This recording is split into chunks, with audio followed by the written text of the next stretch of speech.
Well, that then was Manchester United's passage to the final. A bit of a hiccup in the semi-final, but John Fashanu, alongside me here, you certainly found them on a very impressive day. Oh yeah, when we met them down at our place, Selhurst Park, they were electric, on fire. They were fantastic. Cantona scored a goal from about 35 yards. It was a volley. They really were unstoppable. And I think after the match, Alex Ferguson did say that's the best they played all season. So we were just very, very unlucky to meet them on their best day. Well, here we are now, the United players looking very relaxed at the moment, John, as they wave to a few fans in the crowd. You look for people when you're out there. You can see people in the crowd. It's nice to see somebody you recognise. Bearing in mind you've got 60,000 people there, it's very difficult to see your mum and your dad and friends. But I mean, it's nice if you do see a section of the crowd who are cheering. But there's Giggs there. I don't think a lot of people realise that Ryan Giggs is half African. His father is from Sierra Leone and his mother is Irish. Very good player. And he's an international with Wales, so he's got everything. Yes. But again, another important player today. We keep saying it about the Manchester United players, but Giggs only 20 years old and has so much to offer. Now we're seeing one or two of the Chelsea lads. What about the suits they're all wearing now? They all look very smart on cup final day, and there's a bit of a history to your appearance, wasn't there? Yeah, that's right. We had suits with waistcoats as well. We thought that they would give us a little bit of luck. I mean, it's quite important because all the players get down and they actually decide on what colour suits they're going to wear. And a lot of people have superstitions. Some players want to wear waistcoats, other players don't want to wear waistcoats. You'll see that some of the players are wearing the flowers in their lapels, other people aren't. I think we did see a quick shot of Paul Ince. Was it Paul Elliott there?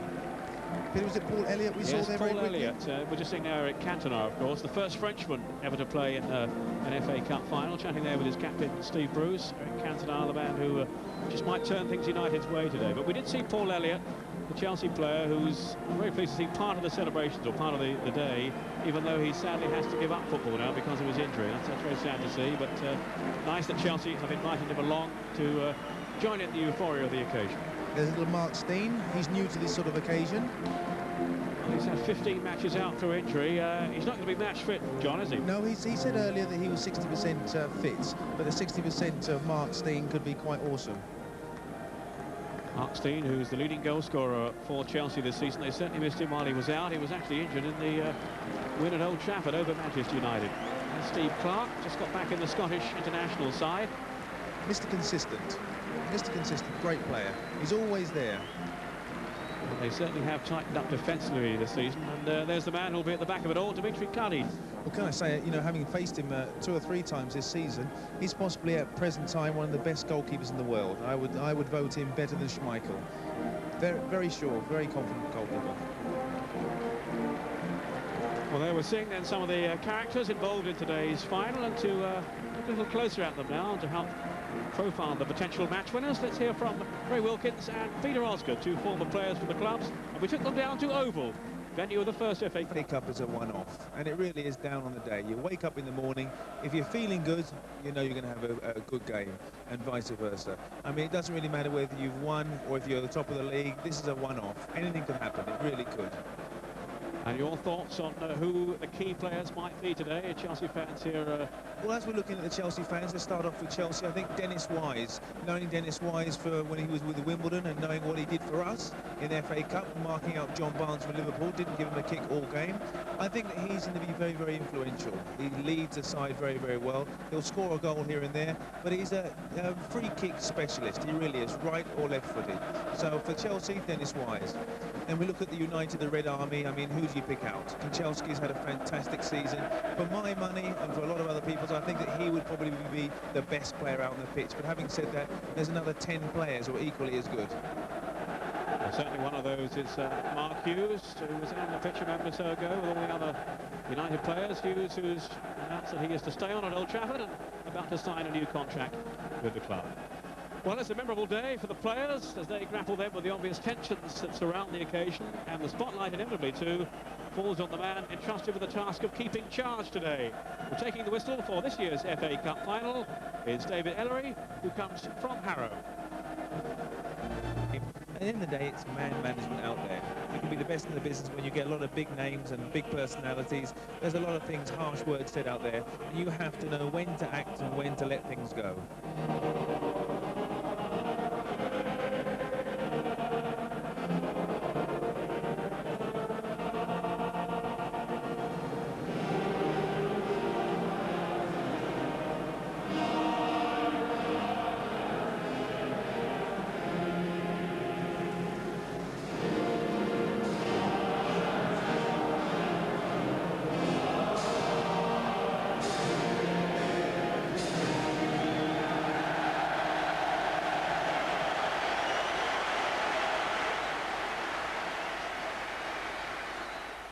Welcomes the players onto the pitch for the 113th FA Cup final, Manchester United versus Chelsea.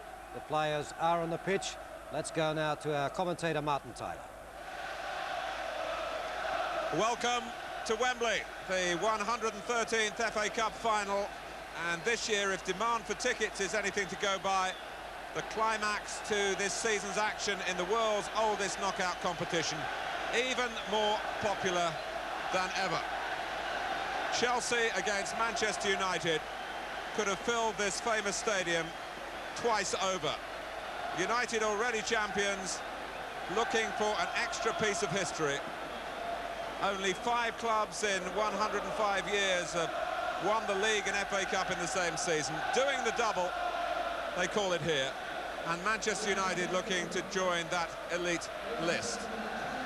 Well, as you can see, what started out as a very fine, warm day, good for fans, not so good for players, has turned out more suitable for the footballers than for the guests of honour who have to come out into the rain.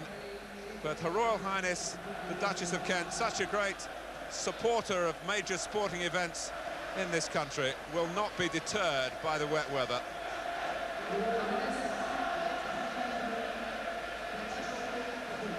Before the presentations, the national anthem.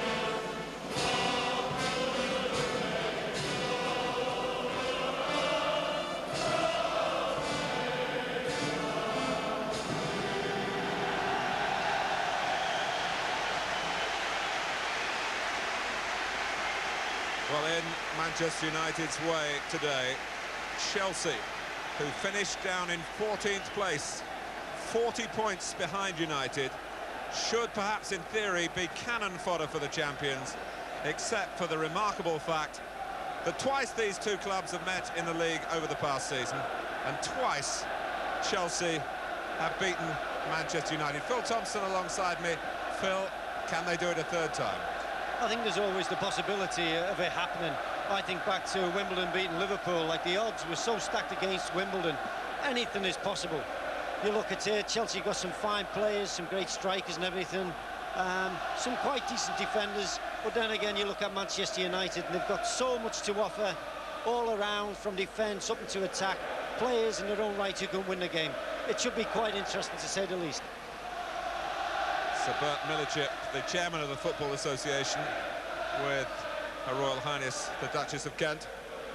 Peter Schmeichel worries about him, the big goalkeeper, over the past few days, but with some extra medical help from the doctors he knows in his native Denmark, he's able to participate.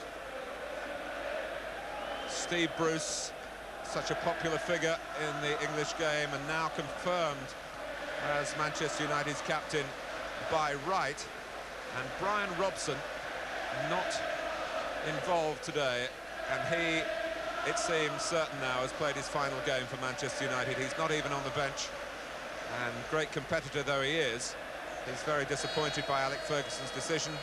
We understand that Brian might shortly become a manager himself. Middlesbrough, the most likely venue for that, and he'll learn in years to come the sort of decisions that managers have to make that's gone against him,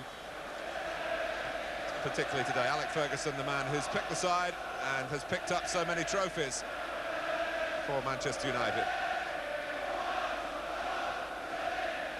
Phil, the players will enjoy the rain. Very much so. I think they've probably been praying for it. If they woke up this morning and seen that sunshine, it was absolutely frightening. I think it must have got up to about 23 degrees by about 12 o'clock. And no player likes to play in this. It's a cauldron. And just look at these crowds outside, still trying to get in. Some of them may have left it late. But the main thing about it is, I think they'll be absolutely thrilled. It's raining. It'll make for a good game, nice and fast.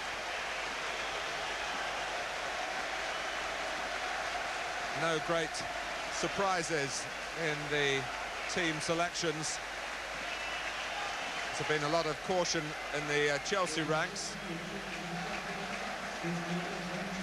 but they field what most pundits regarded was the most likely lineup, with Dimitri Karin in goal, a back four of Steve Clark, the two Scandinavians, Erland Jonsson and Jakob Kielberg, and Frank Sinclair most likely to operate at left back. He's quick and he'll be up against Kanchelskis. In midfield, Eddie Newton in the holding role, and Craig Burley, Dennis Wise and Gavin Peacock will push forward, and who scored the 2 goals to give Chelsea those 2 fantastic wins over United in the league. Up front, 2 small strikers, John Spencer and fit again Mark Steen. Glenn Hoddle naming himself on the bench, and he could come on and influence proceedings later on, along with Tony Cascarino, the tall Republic of Ireland international striker, and the goalkeeper Kevin Hitchcock.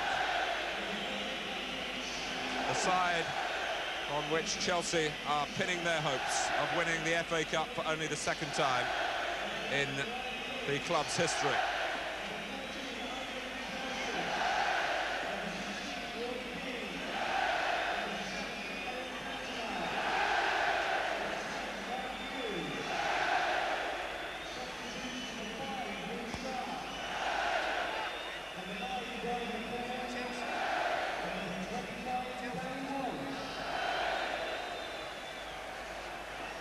Manchester United with Peter Schmeichel fit to return in goal. As we say, the familiar 4 at the back, Paul Parker, Steve Bruce the captain, Gary Pallister and Dennis Irwin. Andre Kanchelskis and Ryan Giggs on the wide positions in the wide open spaces at Wembley, with Roy Keane and Paul Ince stoking the fires in the middle of midfield. And 2 legends in their own time at Old Trafford in attack, Eric Cantona and Mark Hughes. Lee Sharp, Brian McClare, Gary Walsh the substitutes. No Brian Robson.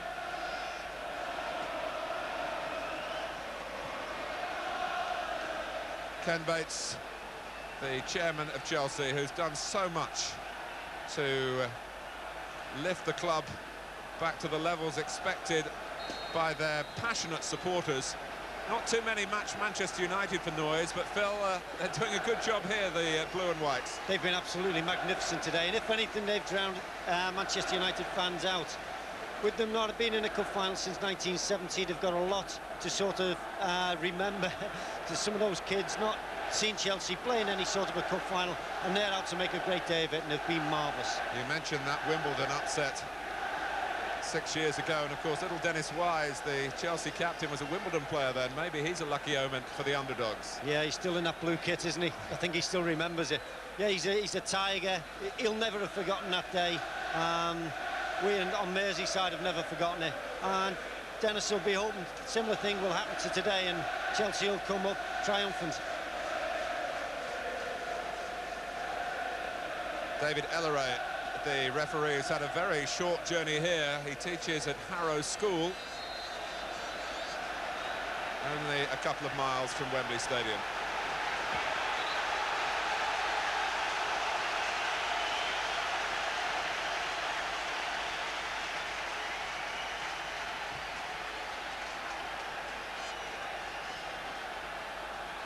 The rain continues to fall to freshen this splendid pitch.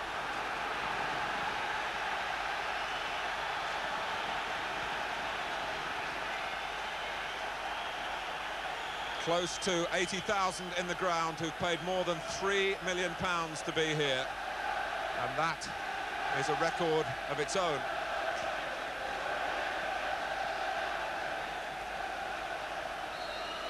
A worldwide audience for an FA Cup final with an international cast. Will Manchester United make it a double? Can Chelsea come up with a treble? An unlikely, perhaps, 3rd success for the unpredictable club from fashionable southwest London over this season's already crowned league champions. Here's Bruce. Just a little too much on the touch, and Chelsea get a throw. It looks straight away, Martin, as though the pitch is going to be very skiddy underfoot. players have slipped already, and the ball's flying around. So it's going to be players with good control and good passing techniques, which are going to be in the offing. So often we do get a slow start in the sunshine on Saturday afternoon in May for the FA Cup final. For Glenn Hoddle and Alec Ferguson, an assessment here of what could be an unusually quick beginning on a pitch slicked by rain over the last couple of hours or so. Here's Sinclair showing his speed. It's a terrific run from him. Steen going to the near post. Sinclair's got a chance, and Manchester United got bodies in the way. Paul Ince was one of them. Gavin Peacock took up the position for the cross, and here's Ryan Giggs on a run. Oh, and Erland Johnsen inside a minute and a half, some 85 seconds, has to be booked here, and Alec Ferguson wants to know what's going on. Well, I just think basically Ryan Giggs was too good for him and too quick for him. He's came in, he's lunged in, not the best tackles in the world, but I think just the pace of Ryan Giggs just took him that quick past him. Now once he's clipped him, he's just flung him up into the air. It's a very big week for Erland Johnsen. He'll play here next weekend for Norway. Would be his first international for 3.5 years. His place back in the Chelsea side this season, really his first run as a regular, has got him back on the point of selection for the World Cup squad. Cantona climbing with Burley. It drops for Roy Keane. Chelsea so concerned to keep it tight at the start. Ince. Keane keeps it in against Newton, who blocks well. It's a throw.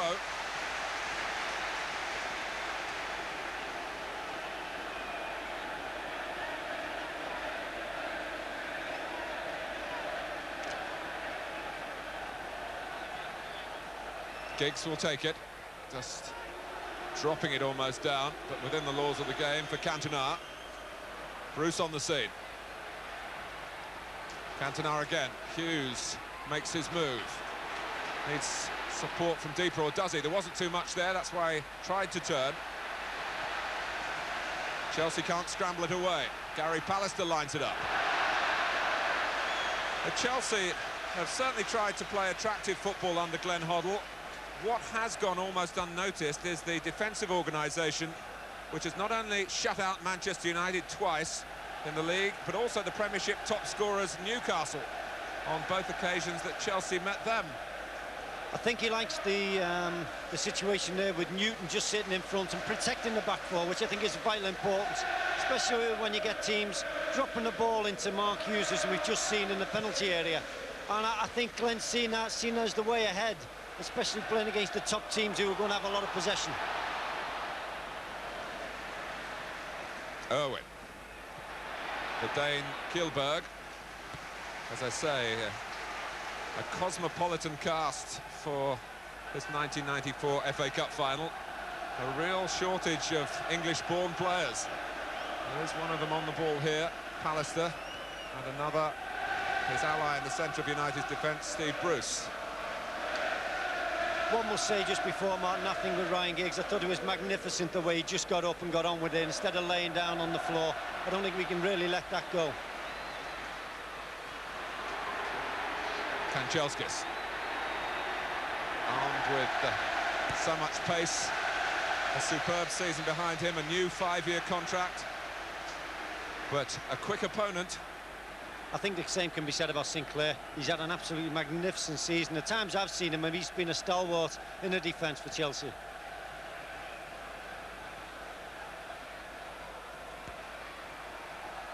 Parker. Cantona. Giggs. Well, Ryan Giggs has obviously got some instructions to get through the centre whenever he sees something on. He's taking up a position alongside Mark Hughes around the penalty spot as the ball is thrown short to Kanchelskis. Back to Parker again. And a bit of miscontrol at a crucial time. Well, Manchester United are like that. People think that they play two up front in Cantona and Hughes, but they don't. I think their best formula, and I think Ferguson knows it, is that leave Hughes up front on his own. Let him get hold of the ball, and then everybody can raid off him. And that's where you see Giggs running past him and Cantona basically ghosting into all kinds of positions. Well, it was the long and the short of it then, and Pallister, you can see the difference in height. John Spencer claims to be a quarter of an inch taller than Mark Steen, but they're both around 5'6". And Steve Bruce and Gary Pallister would probably prefer bigger, less mobile men to mark.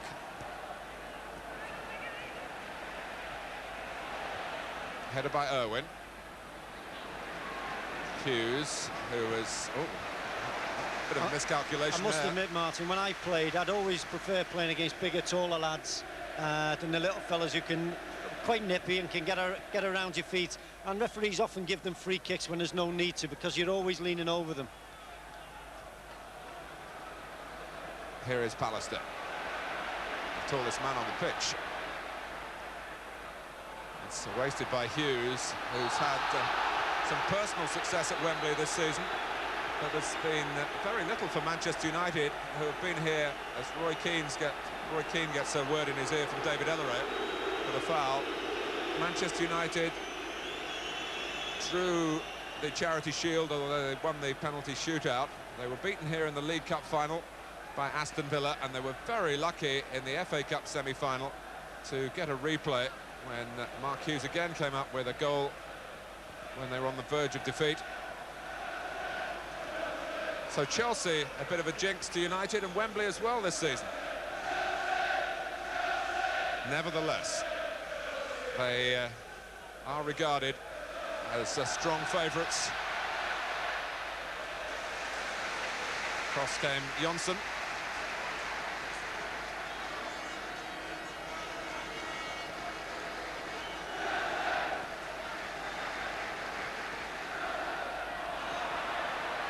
Well, both sides guilty of some nervy moments here, giving the ball away. Keane, who played for Nottingham Forest 3 years ago in the final, but was a loser against Tottenham. Hughes just skimmed up again to make it a bit awkward for Bruce with the touch. I think it is nerves playing a big part in it at the moment. They'll eventually settle down and realise if they don't pass it to feet, the ball is just going to run out of play. They must concentrate 100%. Spencer claiming a free kick there, not given. Kielberg. Steve Clarke, who's just got back in the Scotland squad after a long absence for the forthcoming international against Holland at the end of the month. A tribute to his work this season, the Chelsea right back. Spencer flying in. Keane just getting the ball away from Wise's challenge. Parker. Kanchelskis. Sinclair showing in the inside, where he runs into trouble. Only Steen forward. Wondering where the help was. Yeah, but the service has got to be better. The size of the two front lads, Spencer and Steen, the ball has got to be tried to play into feet or chest. They've got no chance. I've seen Pallister there. He doesn't even need to jump sometimes to beat them in the air.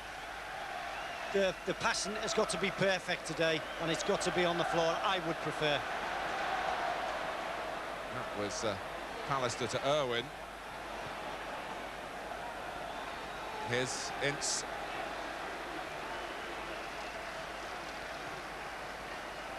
Keane.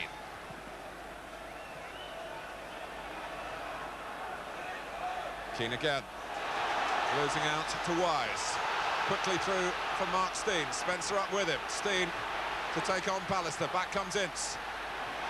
And he manoeuvred Steen into an area where he just showed too much of the ball to Gary Pallister. But haven't we seen Paul Ince do that so many times this year for Manchester United and for England, getting back and nipping the ball off people's feet in the box. Burley. Hoisting it in, that's where it should be meat and drink to the United defenders, but when it's on the ground, it's Clarke, and it's a free kick to Manchester United, who are in their 12th FA Cup final. That equals the all-time record of Arsenal, who of course were the winners here last season after a replay. An 8th victory would also equal Arsenal's record number of successes in this wonderful competition that's been just as capricious as usual this season, maybe even more so, with a huge number of upsets in the earlier rounds.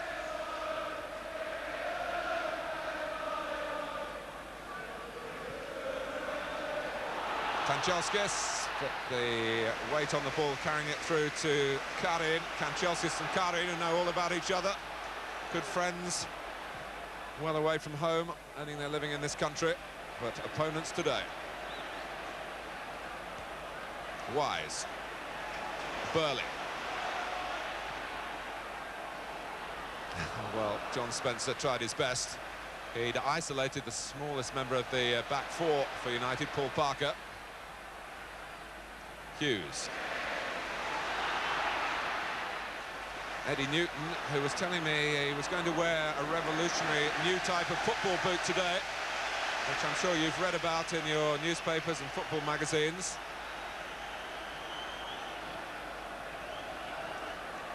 With which apparently you can spin and swerve the ball better. We shall see. If he scores from 30 yards, maybe the boot rather than the player will take I think if I was playing, I think I'd need more than one pair to do things like that, Martin.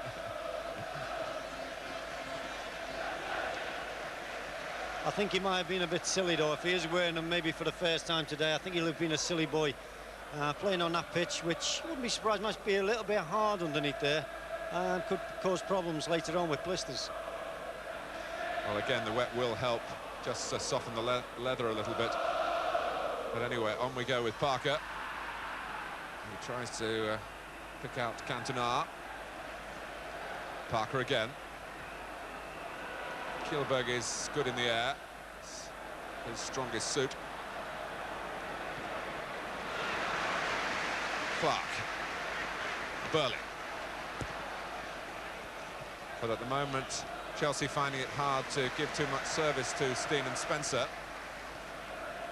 I think both teams are just looking to get into it at the moment. There's nothing fluent about it. Nobody's keeping the ball long enough to hurt one another. Manchester United probably have more possession, but they're just looking for that break. That's the good thing about them. They look and they bide the time and then look for that opening. But here's Steen, who was injured at Old Trafford in the beginning of March and has only just had one game since then. That was last Saturday. Wise, a bit of a flick maybe off Peacock. It's a goal kick.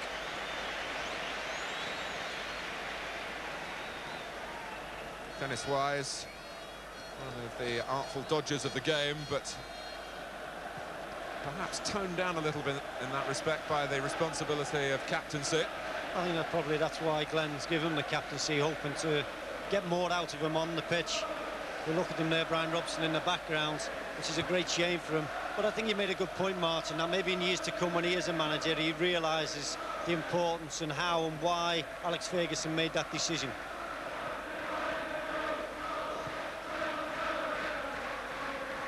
Off the chest of Hughes. Kjellberg was there before Cantona.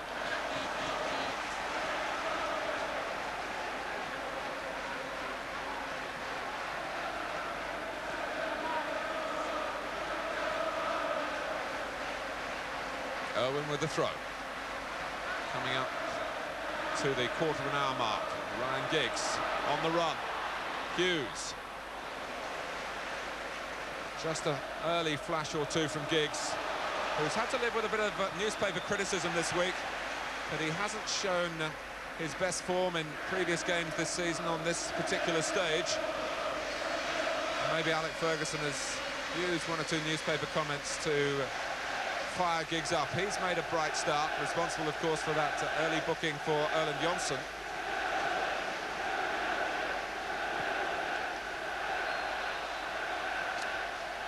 Linesman flagging. Chelsea's FA Cup run started with no promise at all. They were held, what was officially an away game, but played at their own Stamford Bridge by Barnet, who really struggled all season long in Division 2, and that finished 0-0. They made no mistake in the replay. Against Sheffield Wednesday in round 4, it didn't look particularly promising, but Chelsea got through. They were behind to Oxford in the 5th round. And here they're having to defend a cross that's deflected kindly for Karim. We've seen a little bit of the Manchester United that we've seen all season. Just about a 5-yard movement of Keane in midfield. Just open things up for Mark Hughes, just to turn it into the space, and then again help it on into the space for Kanchelskis.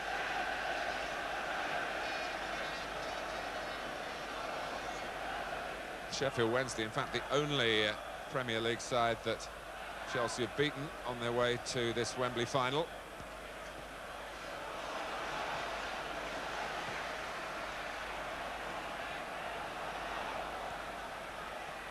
Parker. Bruce.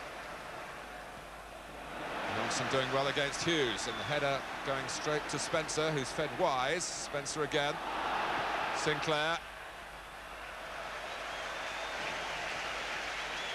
At the moment, it looks as though Chelsea find it very difficult to get people, extra bodies into the box. They've got Steen once or twice just getting in between Irwin and Pallister. They get the ball into him, but then they don't seem to be able to flood the box with players. But so important, and I'm sure something that Glenn Hoddle and Peter Shreves, his assistant, have been emphasising all week, to keep it relatively safe at the start. If Manchester United get a goal in front, they're so good at going on and exposing weaknesses in the opposition, the best around. I think that happened with the Oldham game. There's Mr. Venables there looking on. Great anticipation, looking at the English lads.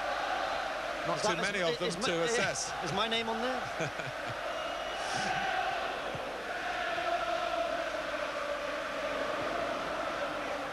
Paul Ince, who is in the Terry Venables squad, and Paul Parker, Gary Pallister as well, for the two forthcoming internationals here against Greece on Tuesday and Norway a week tomorrow. Hughes.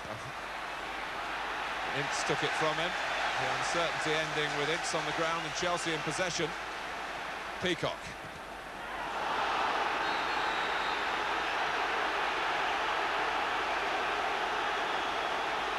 Well, David Elleray there, feeling that the infringement required a stoppage. Chelsea actually have got the ball, and it's going to be Steve Bruce who's going to also get the yellow card. So it's a booking apiece with 18 minutes played.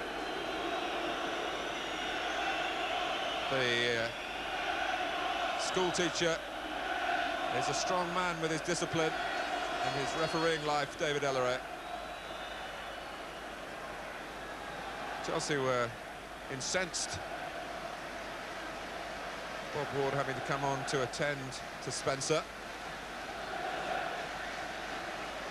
But we were talking about boots earlier, and I'm sure the players had in their minds what footwear they were going to wear today, and now it's almost making it like ice.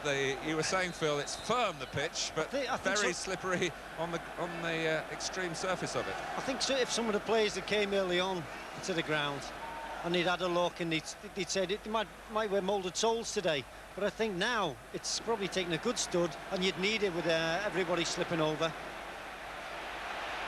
Newton. Pallister got to it. Newton in again. Here's Burley.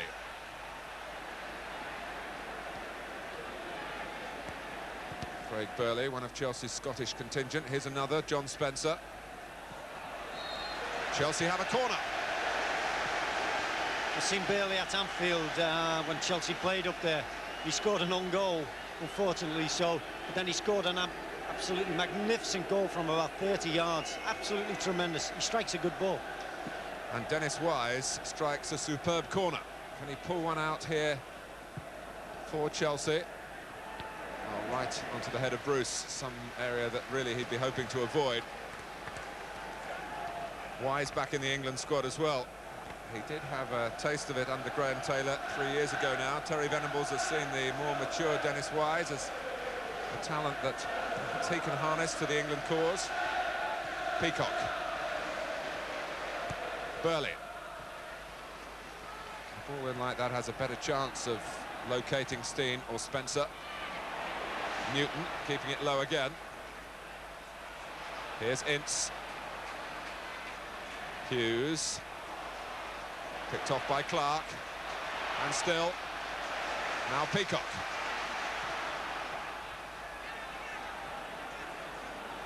But anything head high and above, Manchester United coping with. It's a good little spell for Chelsea. They've tried to keep the ball, they've tried to play it. They've realised they've not got much height in the box. They're trying to get it to feet. Sometimes, as we've seen with the corner, if he just lollipops it up into the box, I think Pallister and Bruce are going to have everything. It's out of play. The two league games were slightly different. The Chelsea won. They scored early at Stamford Bridge, a mistake by Peter Schmeichel. Peacock pounced, and it stayed 1-0. There was a lot of United pressure in the second half. Up at Old Trafford, the goal from Gavin Peacock again came much later in the match. But again, Chelsea walked off the pitch as winners over Manchester United. And they possibly do it a third time here at Wembley. Be in the record books for a long, long time if that happens. An error by Parker. Sinclair. Oh, Steen! Schmeichel came out. Mark Steen trying to nip in by the near post. It hasn't been an unblemished season for Peter Schmeichel, we have to say. When he played here against Oldham, he dropped the ball, and Neil Poynton scored and almost put Oldham into this final. Sinclair looks about the best attacker at the moment for Chelsea. He seems to be not frightened at all to get past Kanchelskis and go down that flank. Quite a few times he's got down and it caused all sorts of problems for Manchester United. Wise. I have to say the Chelsea camp yesterday was buzzing with rumours that Andrei Kanchelskis is not 100% fit. And maybe that... he's only running at 99 miles per hour at the But Sinclair is at least making him run back towards his own goal, which is a great boost for Chelsea. John Hoddle, who works particularly in preparing his team with the strengths of the opposition in mind. Burley.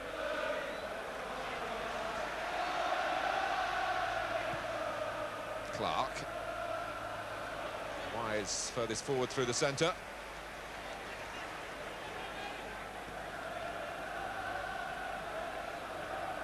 Well, given the differing league positions of the two teams, perhaps some might have felt that Chelsea could be blown away right from the start here, as you have seen. Nothing could be further from the truth. But now, Kanchelskis takes it in his stride. Karin comes and just gets there. Sinclair had tracked the run, and tremendous run again, as I say. They just sit in there, United, and then they get these runners' gigs. Kanchelskis, Cantona moving off Mark Hughes. And again, Sinclair could have just let him go, but he's looked at him and thought, well, I can match him for pace, gone with him. And Karin's done really well. It's just, I think, quite fortunate for Chelsea that the ball, with the rain, it's just skidding off, and it gave Karin a chance. Pallister. Now Ince. Cantona's been rather on the fringe of things so far, and he loses out to Newton. He's had an excellent season himself. Spencer. Steen going in. United scramble it away, but not decisively away through Pallister. But it's a weak attempt to get it back into the danger area from Burley. And now Steen. Is he in behind Owen? No, he's not. He drags him down, and that's something from the Rugby League final, which is played here each year. But before that, Manchester United had their hearts really skipping a beat. Well, I think that's the nearest we've got to a goal. Tremendous bit of movement. It seems if there's going to be a goal scored, it's going to come down the left-hand side, Chelsea's left-hand side, and it caused all sorts of problems. I thought Mark Steen was going to get on the end of it right at the death in front of the goal.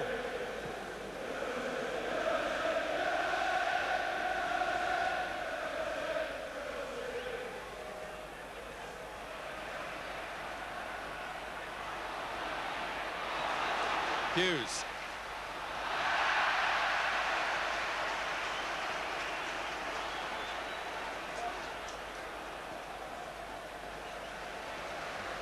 But Chelsea's thrust there coming when Newton shrugged Cantona aside in the first place.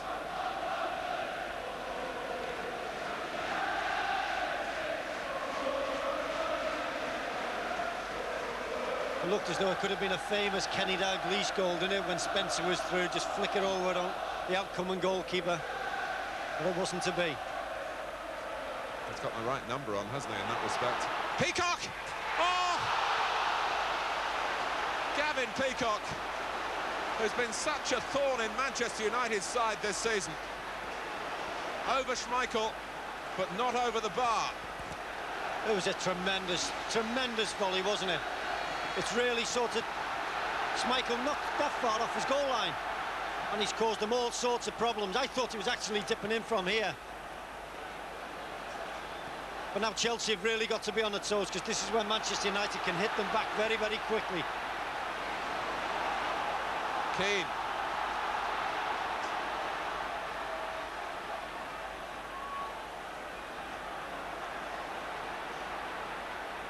And again, those who watch Manchester United regularly do feel that they can be slow starters. And Chelsea have really got the bit between their teeth at the moment. Peacock hits the bar. Spencer had a chance just before that. But here's Kanchelskis.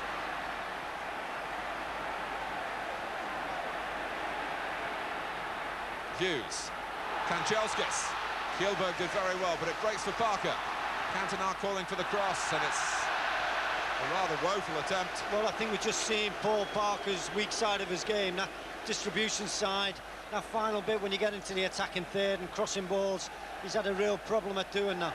I think he would be a far better player if he maybe just concentrates a bit more on his crossing, his passing when he gets in that final third.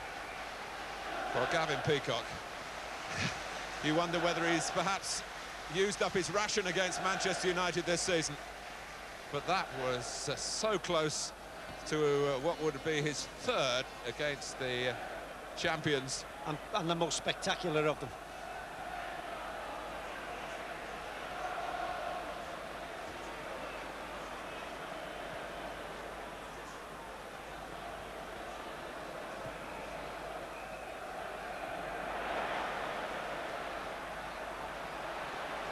It's been a good spell by Chelsea, Martin.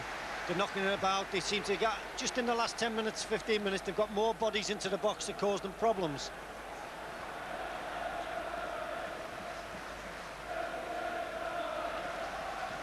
Owen.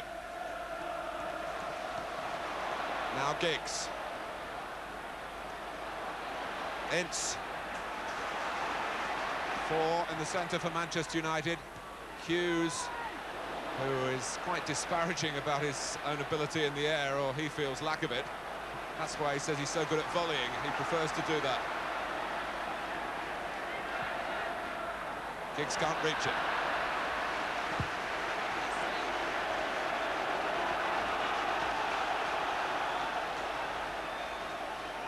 Burley.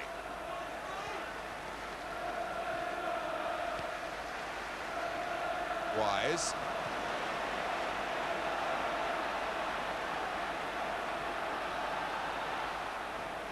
Now it's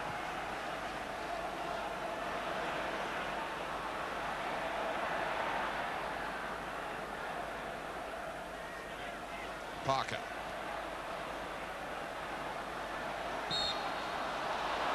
Free kick to Manchester United, coming up to the half-hour mark.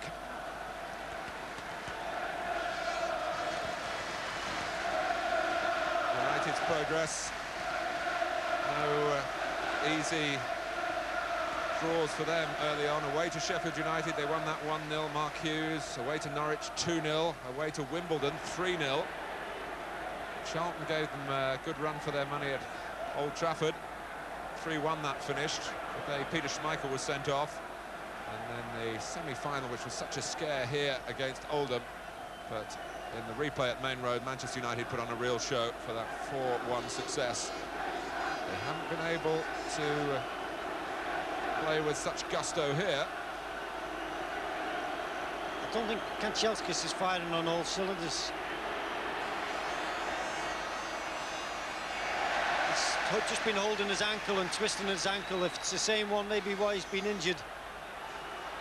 But he's just hobbling a little bit at times.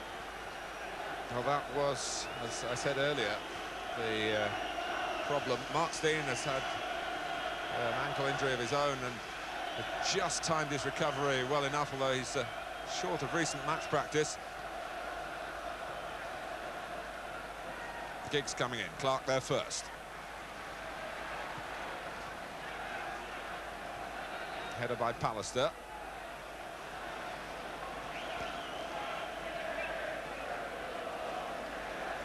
Well, it's such a demanding season.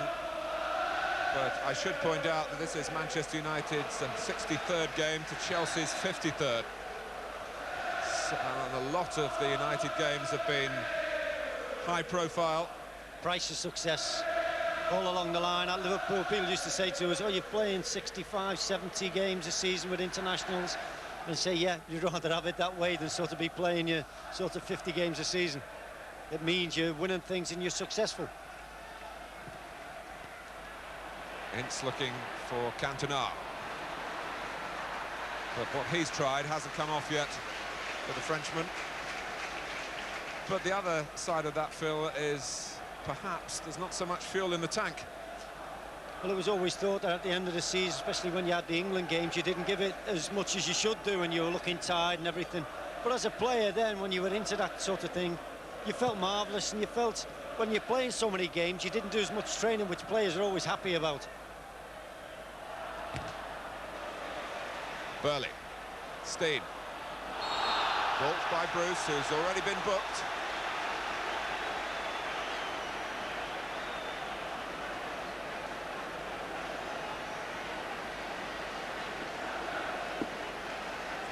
Wise having a look round and waiting for both Jonsson and Kielberg.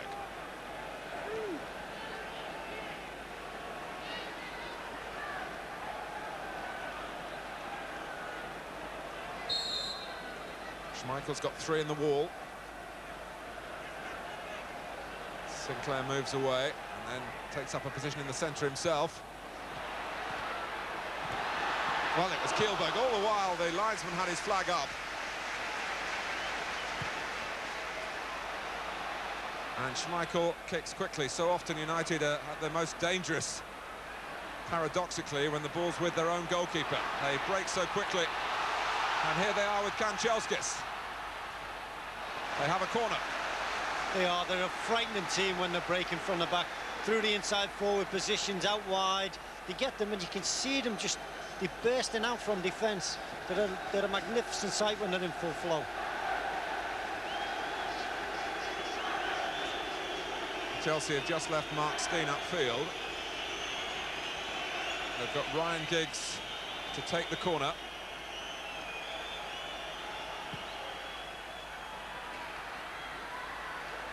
Well, it was an awkward bounce for Cantona, but he sensed the position as the ball went deep. Kanchelskis. Jonsson there before Bruce. Clark clears up to Steen. The foot in for United belonged to Andrei Kanchelskis.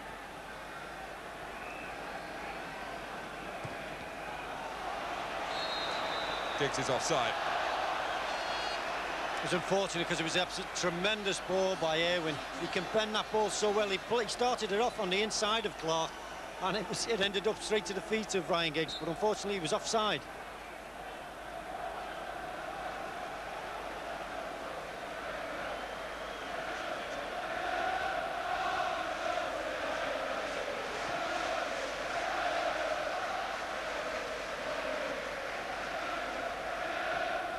It's Clark.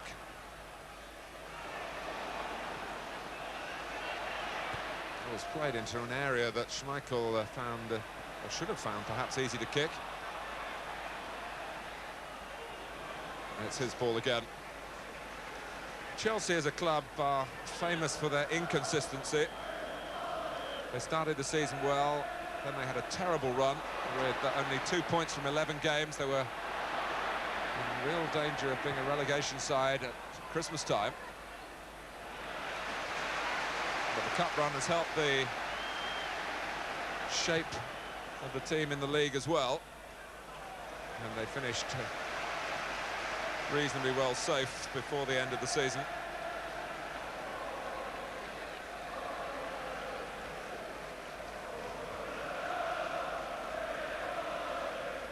Clark. Newton.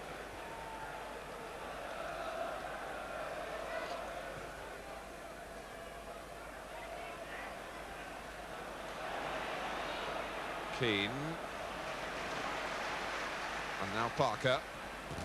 Cantona coming for the ball to feet, and also Kanchelskis. Chelsea continue to defend with discipline. No need for any fancy stuff. Johnson knocks the ball out of play.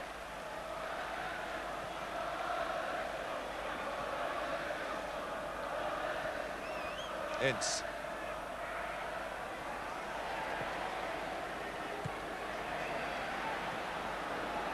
Well, it comes off Parker for little John Spencer.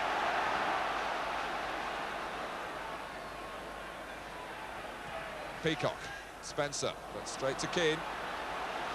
And again, when United hope there's room to move into, Chelsea tried to deny that, but Giggs has found some space by a run from left to right. Hughes going towards the near post. Cantona around the back. Hughes going in. Karin blocks Cantona's header out of the air to stop it reaching Mark Hughes. A tremendous ball from Giggs. You're expecting him to go and try and take on a few players, but he's come inside and he's whipped the ball with his left foot, bending and beating everybody, and straight to Cantona's head. Magnificent save by Karin. I didn't think he was going to reach it.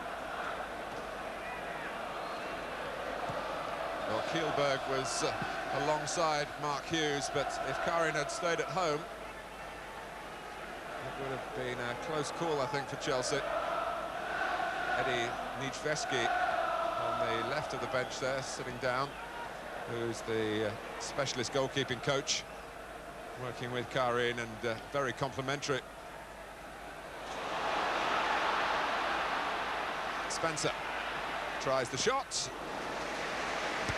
And Schmeichel trying to pick out Kanchelskis. All these shots just from outside the box, little things like that, all help to add to the confidence of a team. When you're thinking in statistics, you can say, you know, it looks as though Chelsea has sort of had all the chances and everything, and have done quite well on it. Here they come again. Keane has to try and tidy up.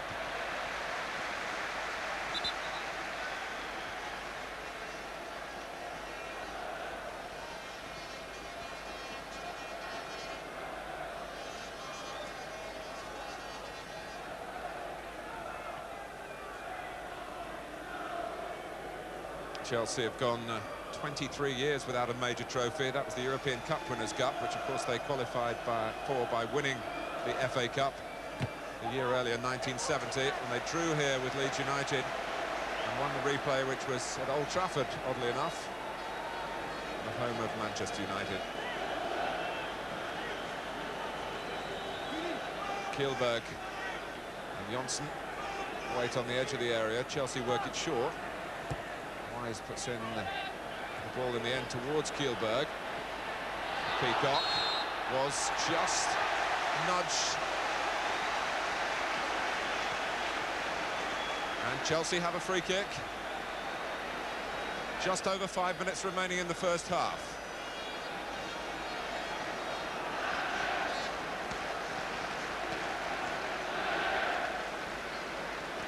Ince on the end of the wall, just trying to make sure it's lined up right with the near post as we look of Peter Schmeichel's, his left hand. Well, it's here perhaps that Glenn Hoddle wishes he was on the pitch. It would be tailor-made for his talents, but Wise is there. Chelsea have put up a wall of their own to try and mask the approach, maybe from Wise, maybe from Sinclair. Sinclair leaves it, Wise takes, and the deflection attracting Schmeichel. And in the end, he was left looking as though he was wondering what he was doing out there. But nobody else made a move for Manchester United in the goalkeeper's defence. Peacock, Newton. It's been a good first half for them. They've done well, Chelsea. A little bit early on, a little bit nervous, passes going astray. They seem to have got to grips with it. Know that if They're throwing balls into the air all the time, and Pallister and Bruce are just going to pick them off. They're trying to get balls in behind them, and they've had a good spell, especially for the last 20 minutes. As Manchester United try to take out their membership of a very exclusive club, doing the double. Desperately difficult it's been down the years. Kanchelskis. Keane. Rolling it through for Kanchelskis. And Dennis Wise able to turn it behind for the corner. I think he might have been taken out if Kanchelskis had just been able to wrap his foot really around the ball. A corner to Manchester United. Karin, oh, only just got to it. It was a pacey ball in from Ryan Giggs from the corner. Almost too quick for the goalkeeper. He started to make his move and saw more speed on the corner than he'd originally anticipated. He just made contact in the nick of time.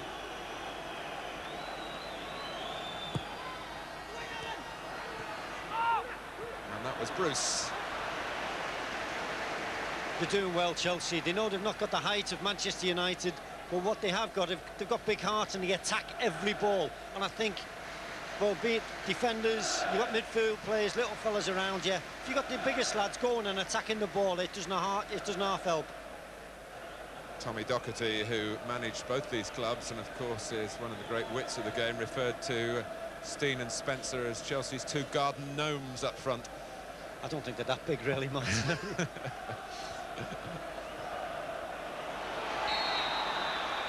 Flags up.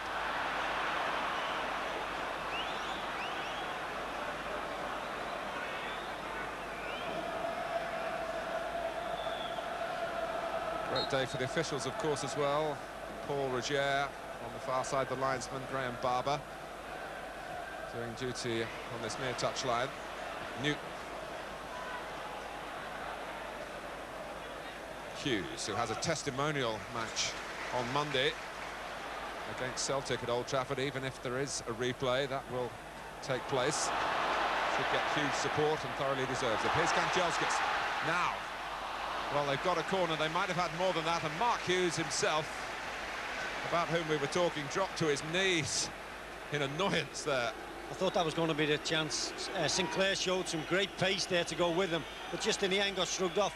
We've not had the final ball from Kanchelskis that we've seen for half of the season. He'll be disappointed, and especially Mark Hughes will be. Some 90 seconds remaining in the first half. Johnson steering his header to safety.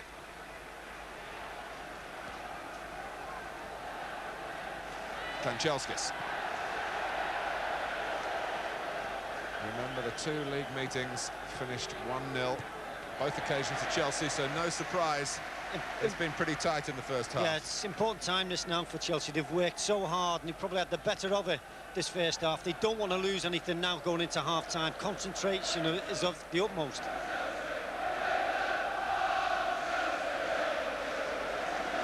Bruce. Oh, that wasn't the best ball to Ince. Newton flying in. Ince was a bit angry about it, about the challenge. Perhaps he should have been angry about the pass, but now United have a free kick. Cantona trying to drag Spencer down, but he'd lost out, and he hasn't been a major influence on the match so far. Of course, that could change in a flash. Wise. Good work from Ince. Kanchelskis moving through the gears now. Cantona rather summing up the way the match has gone for him so far, Phil. Well, not only for him, but for Manchester United. It's just that final ball that seems to be with them. They're not in any cohesion about any of the play. Giggs is going, he's trying to chase round, trying to get more touches of the ball. Seems to be getting starved of it out here on the left-hand side.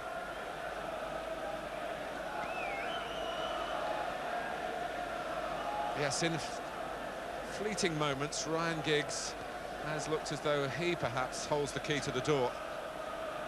Chelsea have kept it shut so far. And almost gained access at the other end.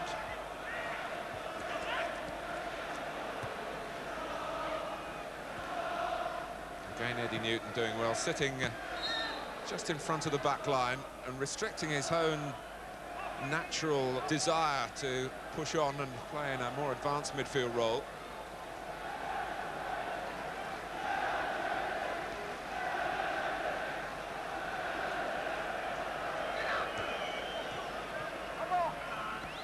Newton was many experts' man of the match in the semi-final here when Chelsea just carried too much ammunition for Luton Town of Division 1.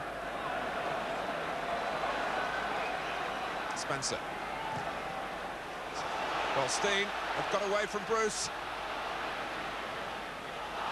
Shoulder to shoulder.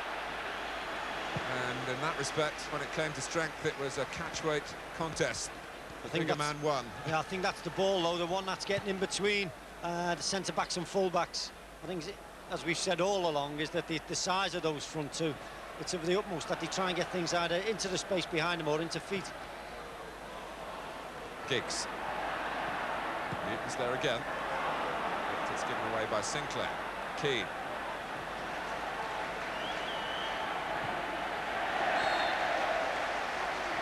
Well, the huge difference between the two sides in the league table.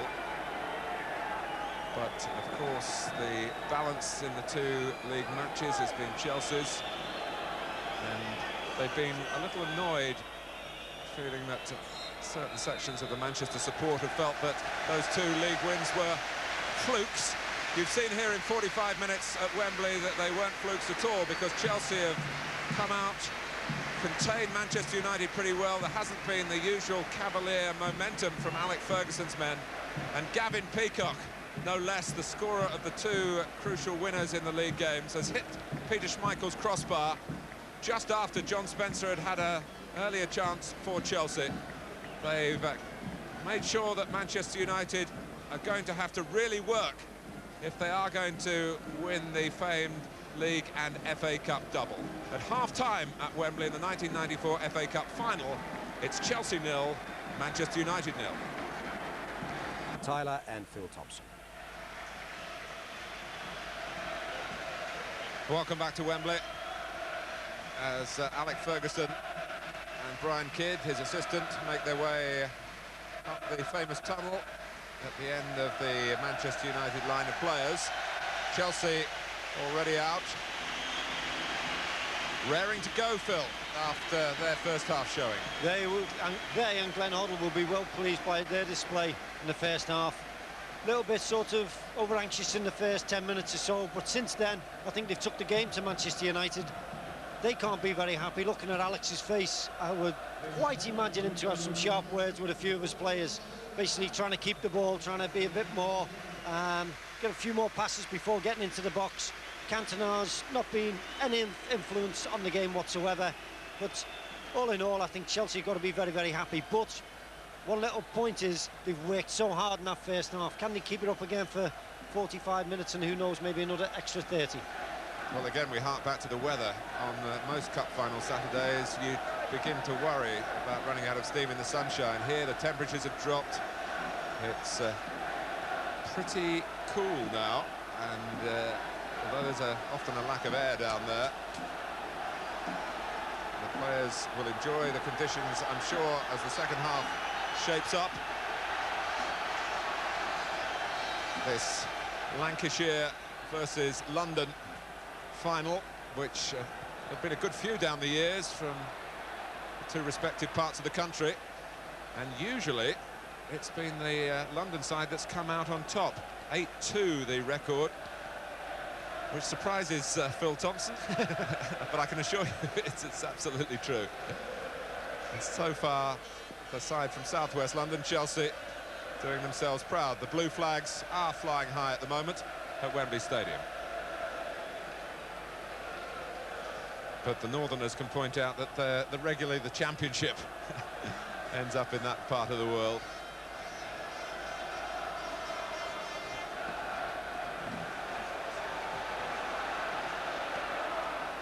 Chelsea's throw. Spencer just slipping for a moment. And well, that could have gone either way, perhaps. Was it Spencer backing in or Irwin pushing? The referee has called it the latter, and Chelsea have got a free kick.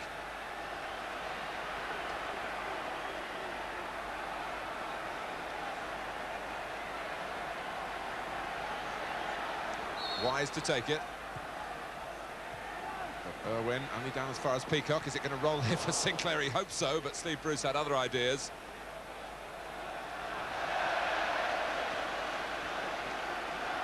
If anything, the rain falling heavier now.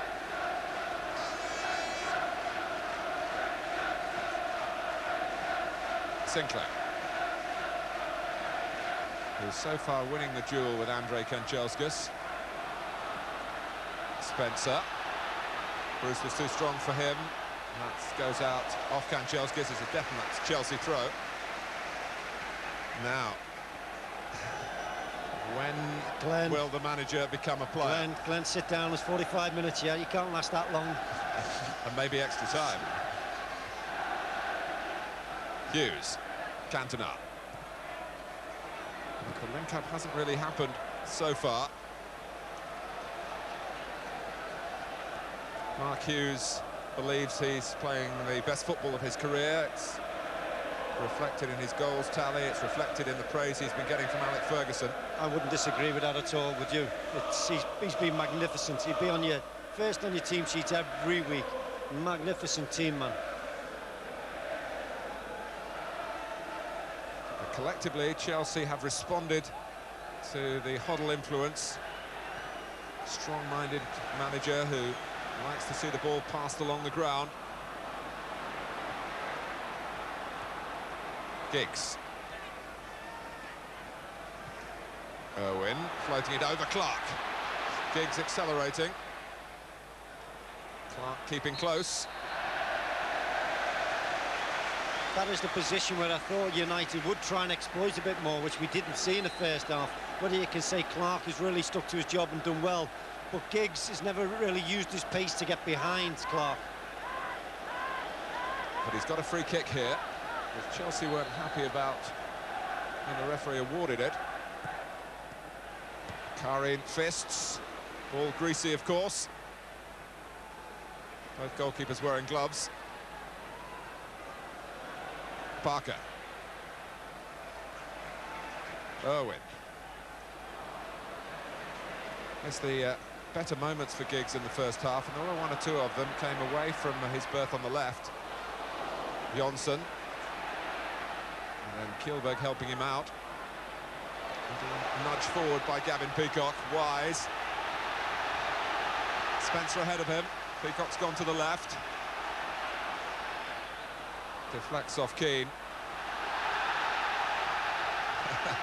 Wasn't a back pass, although Claiming everything now, isn't it? It's dirty me.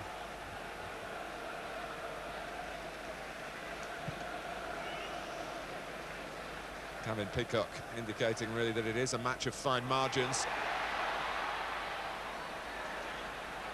Hughes. Giggs has a try.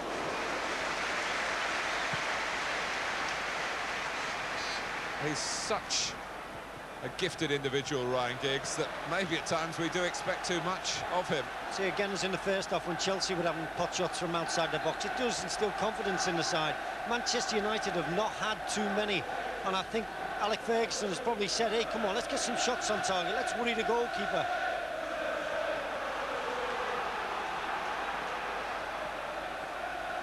Chelsea in their fourth FA Cup final, but they've never won the competition at Wembley. Their only success up in Manchester 24 years ago. A whole generation of Chelsea fans come on the scene since then and are hungry for success. Steen hoping to supply some here. Peacock taking it on. Parker stern in his resistance. Burley, who likes to shoot from long range. Bit of an FA Cup pedigree in his family. His uncle George was in the Ipswich side, but was successful back in 1978.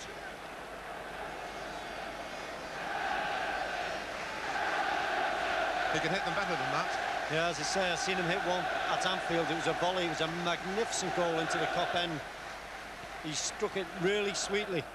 Having said that, he scored a great header into the cop end as well in the first half. Burley, they like to keep their midfield narrow, Chelsea, and play, as they say, inside out. They've got width now, though, and they've got Schmeichel almost anxious to get involved there. Came a long way for the catch.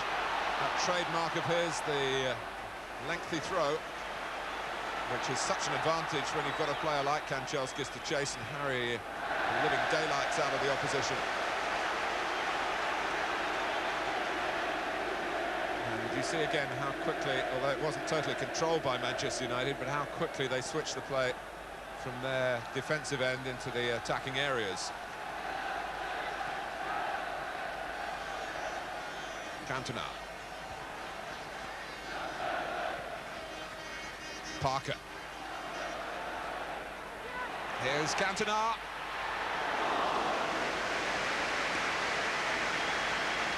Jumping with Eddie Newton and getting the drop on him for a moment. Newton did very well because it was a difficult ball for him to defend against, but he did right and just backed into Cantona to make it difficult for him, and he couldn't get any power to his header whatsoever. It was a good challenge by the boy. When you look at the goals Manchester United have scored all season long, can they really go 3 full matches against Chelsea without scoring once? Well, you tend not to think so, but they're still not firing on all cylinders, Manchester United.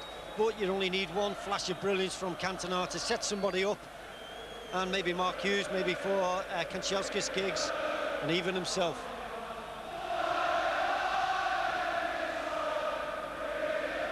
Giggs. He was impeded then, was he? Well, he thought so. Manchester United thought so. Mark Hughes just dismissively waving at the referee and saying, I can't believe that that wasn't given. Sorry, Phil, because here's Steen. Sorry, he was just running out of space. He had nowhere to go. He'd done his shimmies and his dummies and everything. There was nowhere else, and I think it was a good decision by the referee. It's an easy decision here because Steen was offside. Mark Steen, who was born in South Africa, you think of Bruce Grobbelaar, and even Craig Johnston, who was born there, although of course his name made as an Australian. And going back down the years, and you do tend to think of traditions when the FA Cup final comes round, the famous 1953 FA Cup final, the Matthews final, was actually decided by a goal scored by a South African, Bill Perry, when Matthews cut the ball back to him. Well, I wasn't there, Martin. No, it was, you know, contrary to what a lot of people think. I'm not that old.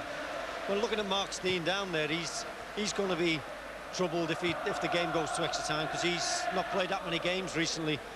So hopefully, for his part, he'll be looking to maybe be on the winning side before the 90 minutes are up. I think there is a general feeling in both camps that they'd love it to be settled today. The replays are invigorating. What thrills last year. Has the cup ever been won in such dramatic circumstances as Andy Linnigan's header for Arsenal? But it's the day all the build-up is for is this particular day, and it's not much more special when there is a decision one way or the other. Steen, Wise. Here come the mighty midgets. John Spencer. Wise will get there. Burley, Wise again.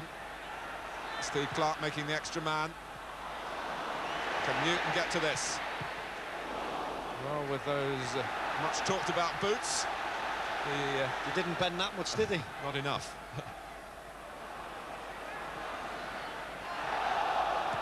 Bruce used the chest. The linesman was only a couple of yards away. If it had been handball, he couldn't have missed it.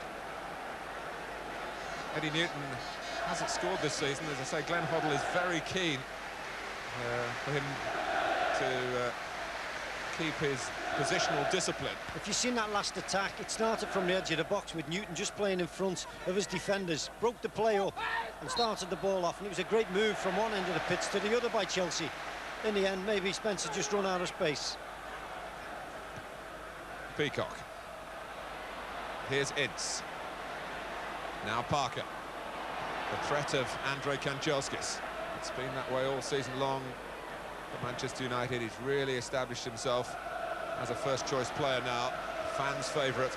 But just the feeling again that he's not 100% fit. Didn't play last weekend, but then Manchester United did rest a good number, including Mark Hughes, for their last league game against Coventry. Parker. Cantona. Giggs coming across. Chelsea saw it coming, both the ball and the player. They're the positions, though, where Cantona just pulls off and he makes it so difficult for people to mark him, and then he can chip those little balls in and cause defenders all sorts of problems.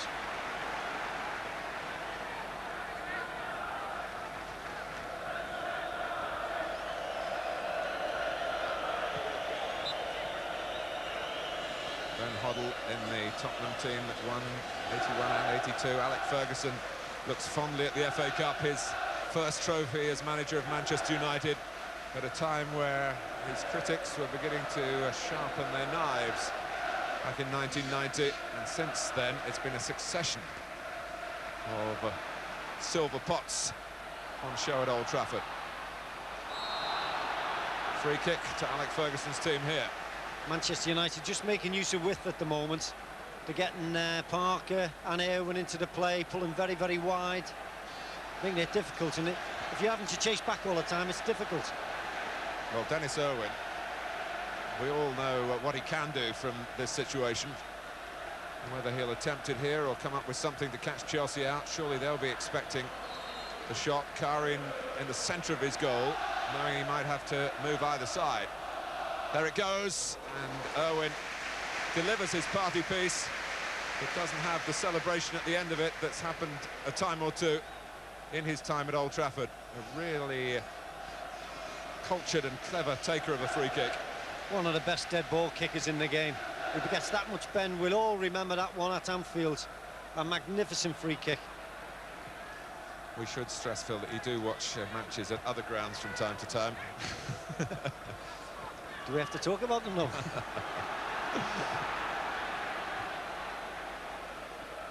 Hughes. Ince.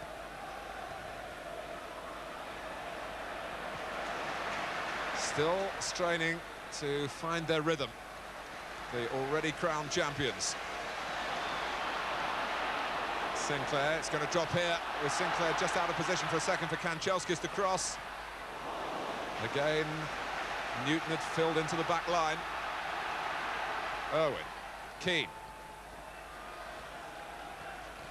Here's Parker. So little in it at this stage. Ince. Sinclair clears. Spencer can't hold it up. Feels he was fouled from behind. David Ellery doesn't give it. Cantona. And the you can sense Manchester United just creeping into the game, getting a little bit of passing, a little bit of movement going. Giggs. Owen. Penalty. Eddie Newton has brought down Dennis Irwin in the 15th minute of the second half. And this adventurous left-back crowning a spell of confidence from the champions that's been a long time coming. Giggs just got it through. And not a difficult decision for David Ellery. Penalty. I think looking at the Chelsea's players' faces, they all realised the worst. Ryan Giggs did ever so well. Looked as though he'd overrun it, but you could maybe say he's not the bravest player in the world, but he put his foot in twice and managed to get the ball through to Irwin, who just toe-poked it past Newton.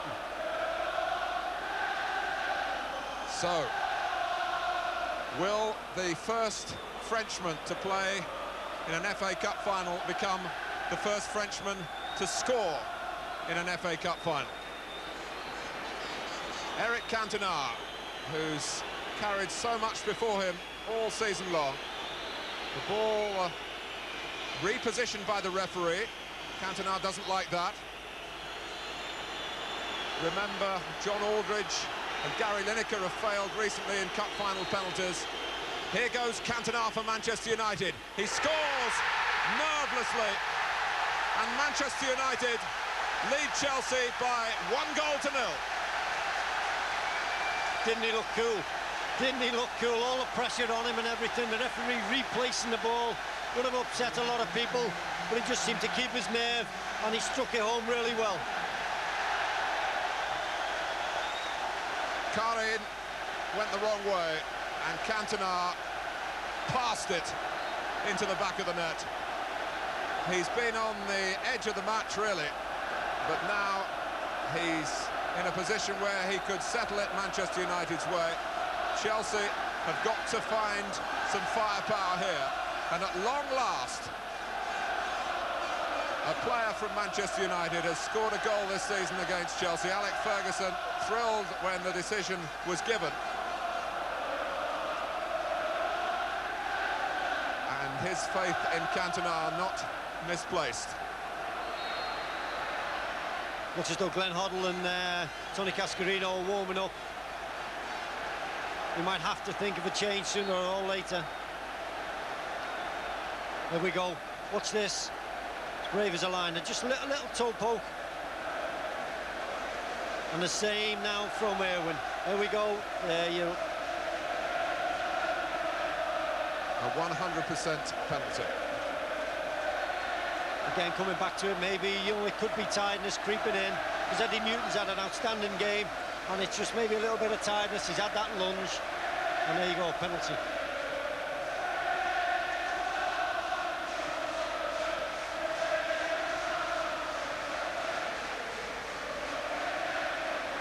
Well, if ever Chelsea needed Glenn Hoddle, the player, you feel it's now. But here is the player who conceded the penalty, Newton. Cantona, now Manchester United looking more like their old selves, in full cry here with Kanchelskis. It's gone beyond Karin. Giggs, well, they seem to just lose their composure there when they had Chelsea all over the place, including the goalkeeper. It's one of those training exercises. Go on and put the ball in the net. Might sound daft, but looking at the play, Cantona got the ball. He could have easily have played it to Hughes. Realised within a second he's got Giggs and he's got Kanchelskis and their pace. He played it into their path. But from then on? The ball came across. I thought Karim just had a little bit of a look at it. It wasn't the best of balls from Kanchelskis, but that's the way it's been most of the afternoon for him. Now, what are Chelsea made of? We'll find out now. Eddie Newton. The one thing they've never experienced against Manchester United this season is to be behind against them. When they smell blood, Manchester United, they really move in for the kill. And here is Cantona. And here's Kanchelskis, but the race between the two Russian internationals didn't materialise. Karin found the ball was easy for him.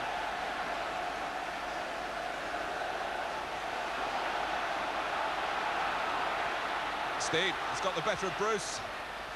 Oh, and it's too long for Craig Burley beyond the far post. At least Chelsea do have two players on the bench who would give a different attacking perspective. The height of Cascarino, who did very well here in the semi-final when he started the game. Steen was out injured at that time. And, well, we don't need to say anything about Hoddle's skills. They're well documented. Kanchelskis. David Ellery, Frank Sinclair, he's given another one. A second penalty. And Glenn Hoddle has to reflect on how things have gone wrong for Chelsea in the second half. I'm sorry, Martin, I don't think that's a penalty at all. It's the two players have come together. And he's just ended up falling over, Kanchelskis. Very, very harsh indeed. Even Kanchelskis, I think, looked a bit embarrassed about the decision. Well, we're talking here about a double for Manchester United in terms of the trophies. Is it going to be a double from the penalty spot in quick succession for Eric Cantona?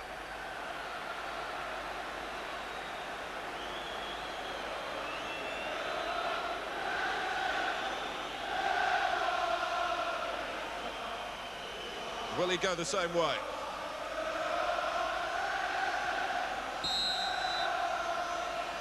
This for 2-0. It is a repeat performance, and surely there's no catching Manchester United now.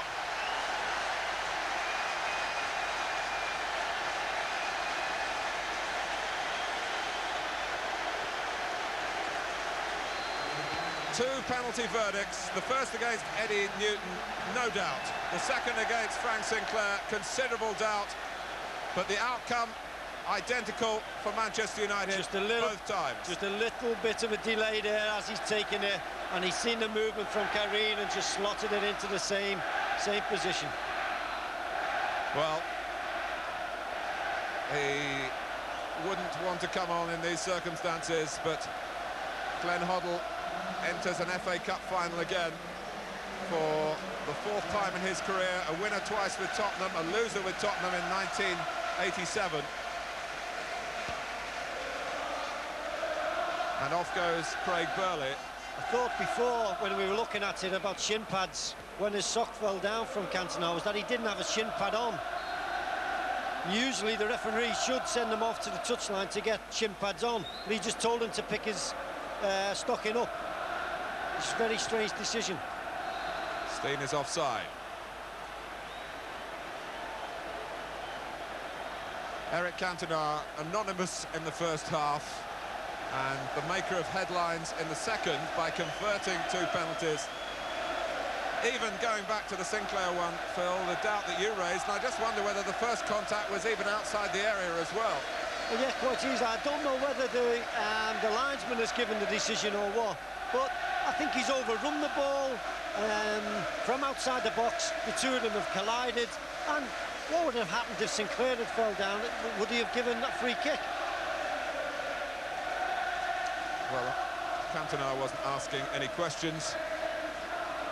He was happy to show his quality in a situation that tests the nerves and will have us thumbing the record books. Two penalties for one team in one final, and so quick in succession as well. And this is how it happened. Have a look at this again, Phil. Where did they first meet? There. Hughes! Mark Hughes puts the icing on the cake.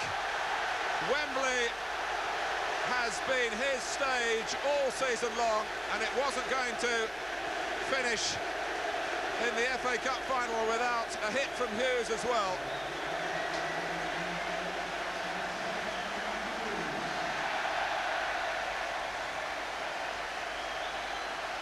Three goals in some 8 minutes for Manchester United. The double is no longer in doubt. And Sinclair culpable again.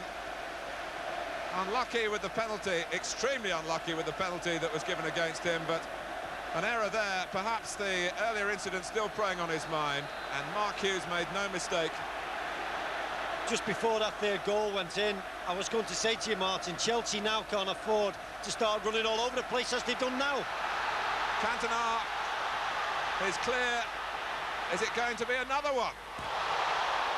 That would have been a hat-trick, and only the second in Wembley FA Cup final history. Stan Mortensen back in 1953. He might get it yet, of course, Cantona.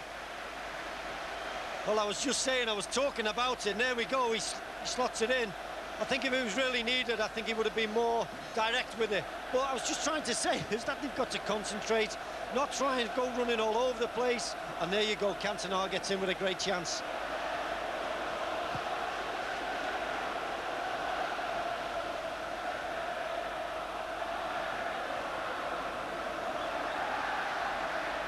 "20 minutes to go, and it's going to be a very harrowing time, you feel, for Chelsea Football Club.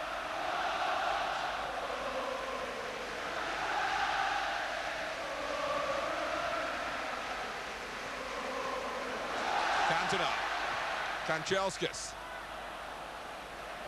Hoddle is there. Now Wise.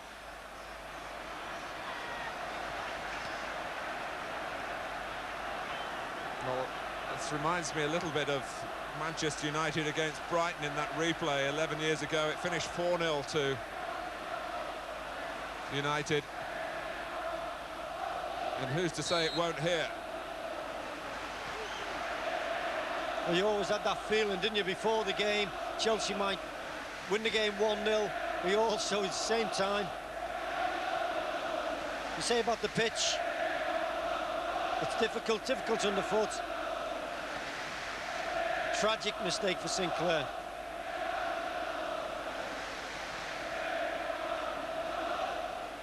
And Mark Hughes, who scored here in the Charity Shield. He scored here in the League Cup final, although Manchester United were beaten. He scored here sensationally against Oldham in the FA Cup semi-final. But for that, there would be no representatives from the team in red playing in this match. It's been said that he did more than just to keep United in the cup. He salvaged the season because it was just beginning to look a little dodgy in the league. Blackburn were pursuing so doggedly and brilliantly in the way they were playing and winning. But that embarrassment didn't happen for Manchester United, thanks to Hughes. And here he is again. And what a testimonial night he's going to have on Monday night. And he deserves every penny he makes from it. Here's Mark Hughes again. Should be quite a celebration night. The lad thoroughly deserves it. I think every manager would love to have him in the team. Shows a great attitude to people, getting hold of the ball, which you want, especially in testing times. And he can stand up there and he can take the brunt of two defenders and keep the ball.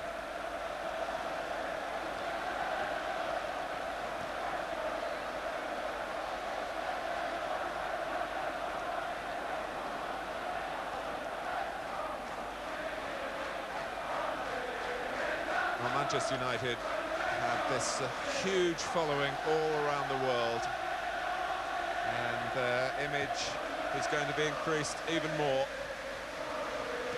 because this is a sensationally successful season for them.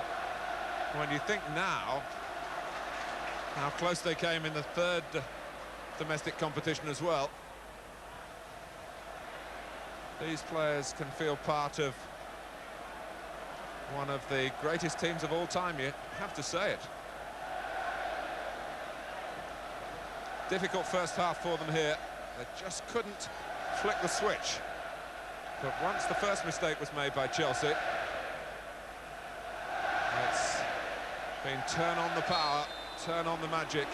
But we didn't really have full time because Hughes scored so quickly, Phil, just to finish off the point about the second penalty. On a couple of counts, it looked very, very hard on Chelsea indeed. Yeah, the first one's gone in, and that's time for concentration and everything. You don't want anything else to go against you. And it's kept out from Peacock by Schmeichel. Peacock still finding that position that United don't deal with. Schmeichel able to show his ability, keeping the ball out by the near post. Chelsea have worked the corner short. Hoddle.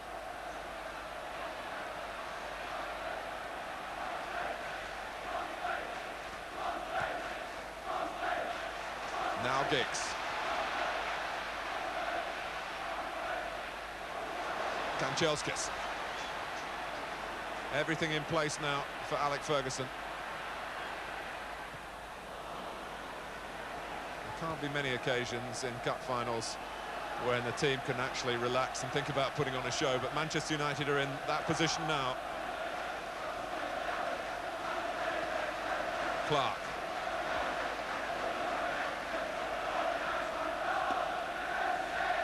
Here's Wise.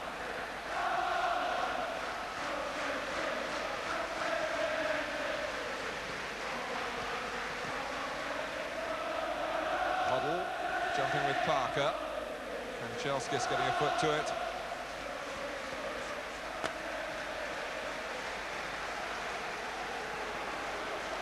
Well, I mentioned Stan Mortenson's hat-trick. There have been two others by William Townley of Blackburn back in the 1890s, and also in that period Jimmy Logan of Notts County, FA Cup final hat-trick. So Cantona could really put his name emphatically in the record books. And of course, there's never been a hat-trick of penalties. I think Here's Roy Keane. Sorry to cut you off, Phil, but you feel that United could score every time they attack now. Giggs. that is the problem now. They're getting in between. They look a lot more confident. I think the goal from Cantona, the first penalty, just helped them settle that wee bit. And you could always feel just before was that they were coming into the game. Because they're not really fired at all until after that.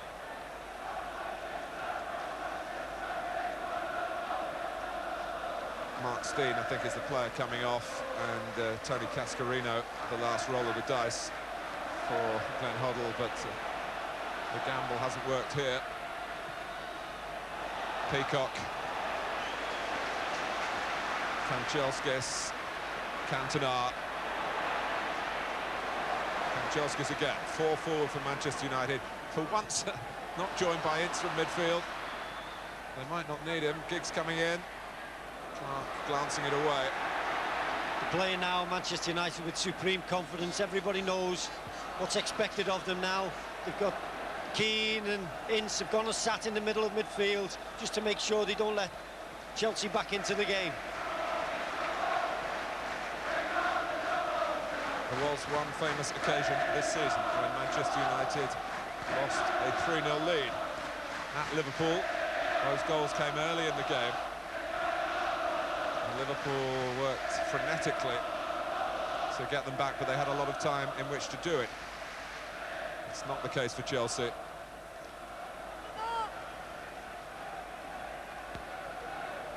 Still Cascarino. Will come on with mixed feelings, I suppose. No one would turn down the opportunity to play in an FA Cup final, but he could hardly be expected to render a miracle here on behalf of Chelsea.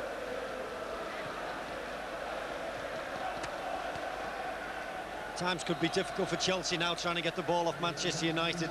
They're keeping the ball, they're making them run, and they've worked so hard to stay in the game and look the better team in the first half. But now they've got the ball, and Manchester United are going to keep it.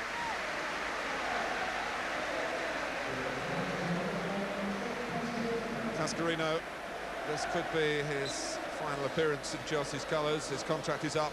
There's been nothing official from Glenn Hoddle, but Cascarino himself has not received an offer for next season. Maybe if he gets a hat-trick now, he might get a new contract.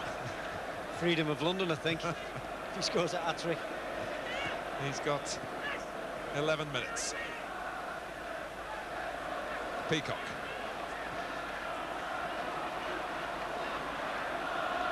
Now Keane. Hughes.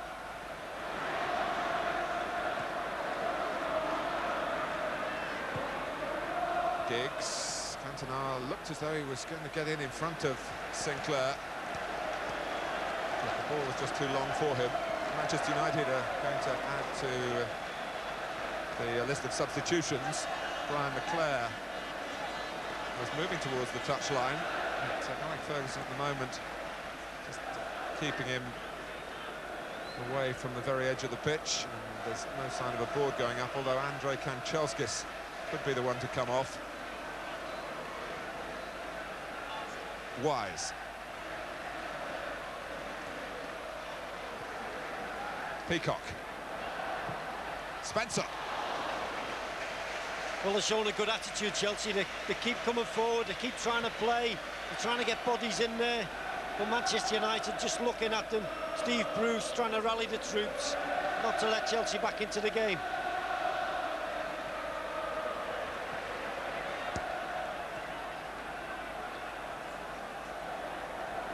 Well, in the end, this 113th FA Cup final has gone to form, but we mustn't forget the first half and Chelsea's promising position.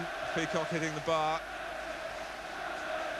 and Manchester United not really at the races, but as we said earlier, they have shown in other matches a tendency to be slow starters, my word, they've come on strong in the second half. In games like that, you always feel, when Chelsea were on top in the first half, you'd always feel as though, especially when you're the underdogs, as though you've got to get a goal at that time. That really pushes you on and gives you the urge to go for the second half. There's Brian Robson looking very, very serious, wishing that he's probably out there on the park. Well, that's for sure. But he's got other things to look forward to. Part of the England coaching setup and an announcement about his future at club level. He promises the middle of next week. Brian McClare's gone and sat down. I think whoever was going to come off probably is not wanting to come off now. Cascarino. And who would want to come off 3-0 up?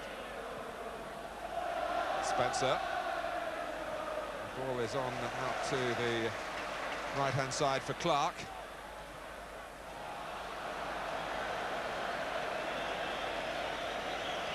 Well, very tired, lazy cross. Very tired, demoralised, I was going to say, and that's how Chelsea must feel. They really sprang out at the start of the second half. First up the tunnel with a bounce in their movement, a belief.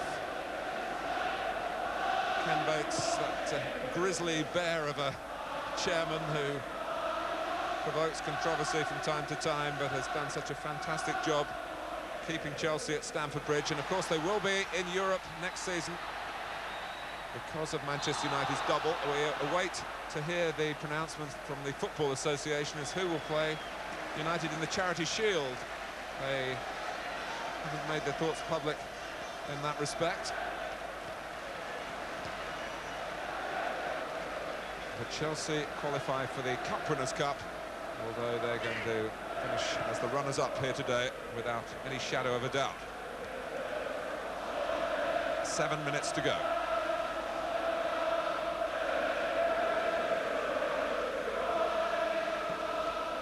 Wise.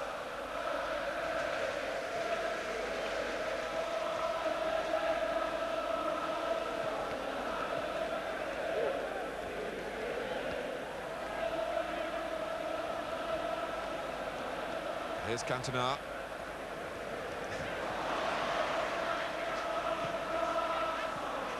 Cascarino.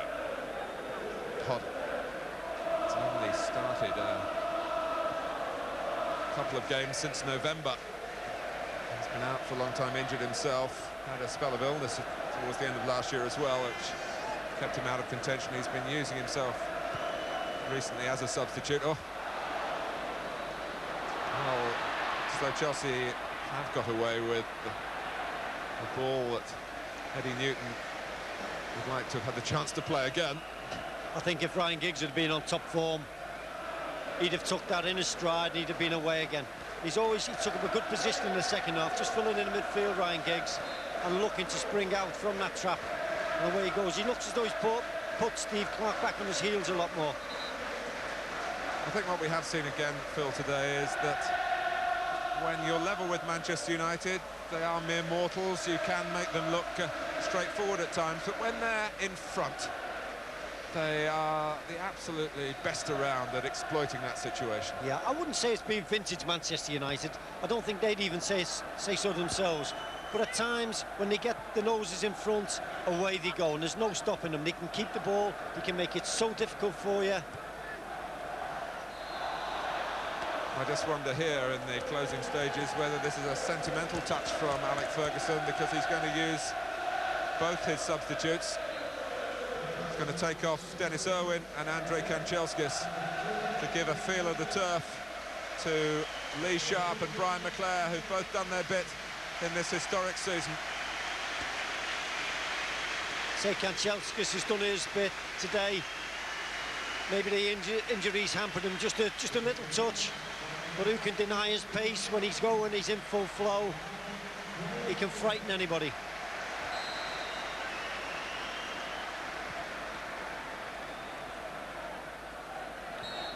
Push by Pallister. He's now got Cascarino in his sights. Well, it can only be consolation for Chelsea, but their fans who are so subdued now would love to see something happen at this end of the ground in the time that remains. They Attention will be focused on this corner.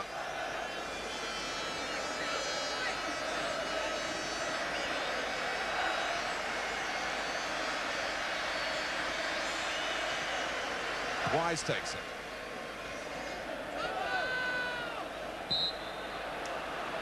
It's a goal kick. And that won't be taken straight away.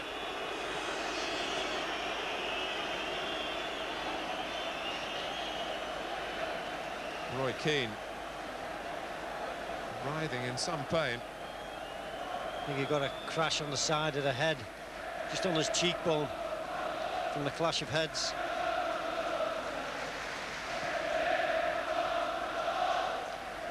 Well, there'll be some clubs considering signing Taklini Cascarino, I'm sure. You know what you get from him. He's an honest player up front. When the ball's hung up, he'll give you that sort of option. And of course, he's got the World Cup to look forward to with the Republic of Ireland. But the Chelsea fans will have to... The hopes must have been really high at half-time. The way the team had played, they'd stroll the pitch, they were so majestic in a lot that they did. They put Manchester United right back on the heels and had some great chances. We're much the better team in the first half, but they've just not been able to keep it going.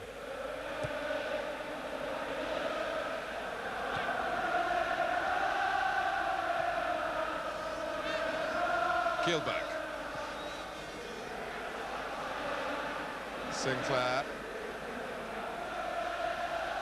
A cup final that will be remembered for the double and for the double of penalty kicks for Manchester United. One which was an absolute certainty and one which was far less so. It's not the stuffing out of Chelsea, but here's Wise. And not even one happy memory to take home for Chelsea and their captain. Good move, though. It was a good move from him. It's a nice touch. You're just saying about Tony Cascarino. It's always good in the air, but what a lovely touch to put the ball right in Dennis Wise's path. 2 minutes to go plus stoppage time. When they came out for the start of the second half, I think extra time was in our minds, maybe even Chelsea being strong enough to hold out for a second game, maybe even a Chelsea winner. But Manchester United have given the second half the expected script. And the goals coming in such quick succession. But there was no time for Chelsea to sort out the problems before they mounted to unfathomable proportions. They just didn't have time to regroup, get organised or anything. They were hit by the first penalty and then the second one. Everybody was getting over anxious and trying to rush forward, and then they go and lose the third.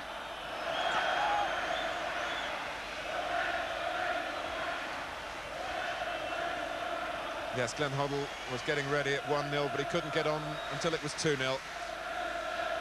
And the debate still were going on about whether it should have been a second penalty when it was 3 from Mark Hughes. Spencer. Here's Keane. Now Giggs. McClare. Sharp playing at left back since he took over from Irwin. If they want, you feel Manchester United could keep the ball until the final whistle. It's a token challenge from Chelsea now.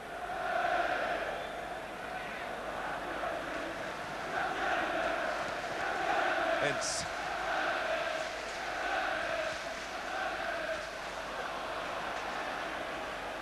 Now Cascarino. Wanting to take it on himself. Wise moving to his right. Peacock. Still Wise. Sinclair. There's no offside here. There's a chance for Cascarino. It's gone under Schmeichel into the side netting of the goalkeeper along the way, and it's a corner.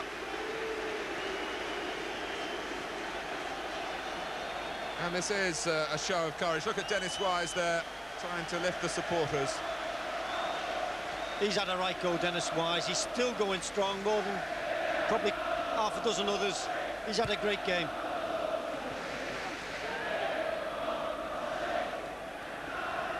Newton got there before Sharp. That's off the head of Keane. And is it going to go out of play? It does for another corner.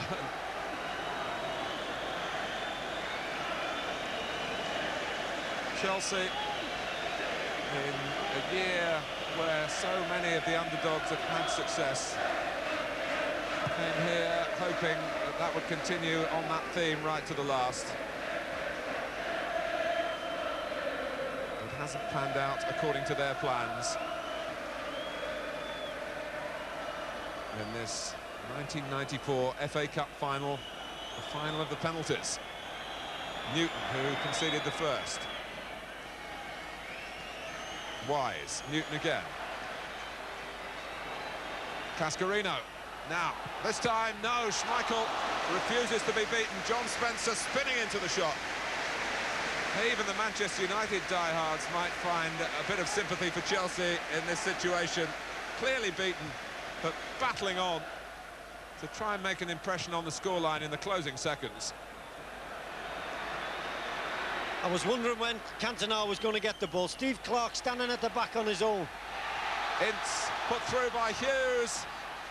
The final note is of a fantastic season for Manchester United from Brian McClure. Ince put it on a plate for him. And it's 4-0. I was wondering when it was all going to happen. They left Cantona standing on his own here. Only needed one player to go and stand and mark him. They left him free, and then he slotted everybody in. So they've emulated in 1994 the margin of victory over Brighton here in 1983. It's so unselfish. And Brian McClure has had to suffer in the shadows for so much of the season. To the delight of Alec Ferguson and company, has his name up in lights at Wembley Stadium. Very, very unselfish by Paul Ince. Easily could have took a chance and gone for the glory and took it for himself. He's rolled it in there for McClure just to roll the ball into an empty net. Well, you feel that David Ellery could blow to put Chelsea out of their agony, because there might be another one coming here. Johnson.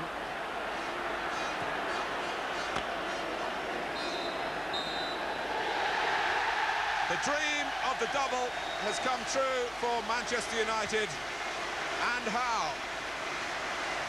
A superb second half. Eddie Newton's foul was the turning point. Chelsea could never recover from that when he brought down Dennis Irwin to give Eric Cantona the first of 2 successful penalty kicks. Frank Sinclair harshly done by in the award of the second. But Cantona took full advantage. Mark Hughes kept his Wembley run going with his goal 3-0, and then in stoppage time, to sum up Manchester United's memorable season, the 4th from Brian McClure. And Manchester United are on the elite list of clubs to claim the Championship and the FA Cup in the same season. For Alec Ferguson and his superb side, a fantastic feat.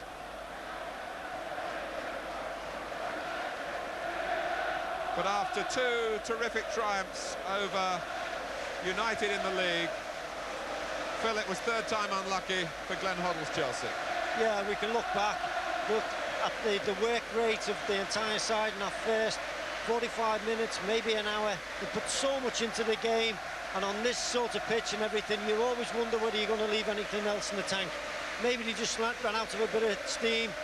Once they got that goal, Manchester United, they were off and running. They were at the races then, and they had people wanting the ball more movement off the ball, and they made Chelsea pay for it. They played some great stuff, and they had them chasing all over the place. Having said that, I don't think even they would admit that it was vintage Manchester United.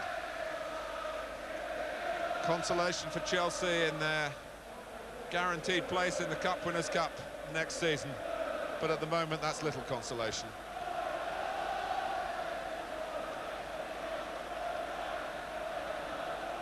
This season, though, has undoubtedly belonged to Manchester United. Superb standards sustained for the vast majority of this marathon, which started here at Wembley in the Charity Shield early in August and finishes here on an historic note. Finishes formally, but we must mention again the Mark Hughes testimonial on Monday, when I would venture to suggest there will be one heck of a party, as is now customary at the FA Cup final. The losers go up first. At the halfway stage here, the almost humiliation of the final margin of defeat would have been, well, it wouldn't have been in their minds at all. They came out for the second half with a spring in their step, and the way the first half had gone, you felt that it could be Dennis Wise collecting the cup at the end of the afternoon. I think maybe Alex Ferguson would take a lot of credit for this. I've seen his face coming up that tunnel, and I think he'd give them a right rollicking down in the dressing room. And they came out, and right from the kick-off, you've seen Ryan Giggs trying to get beyond Steve Clarke, and a lot more agency in the play. Maybe Alex Ferguson had a lot more to say to maybe individuals and as a team, to give them a kick up the backside which they needed to take them on to a magnificent win. Dennis Wise close to tears.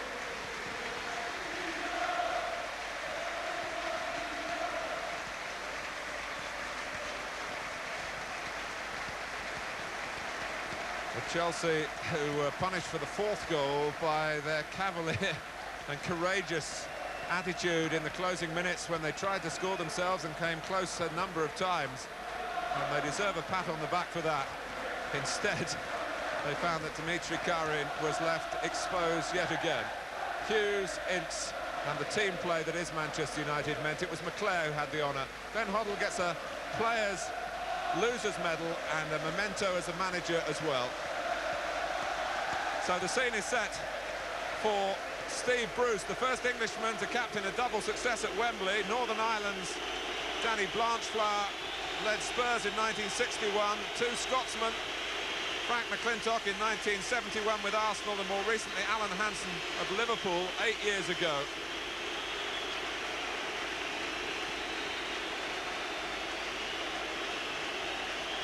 The double has been done for only the fourth time this century, the sixth time in history, and Manchester United is on that illustrious roll of honour.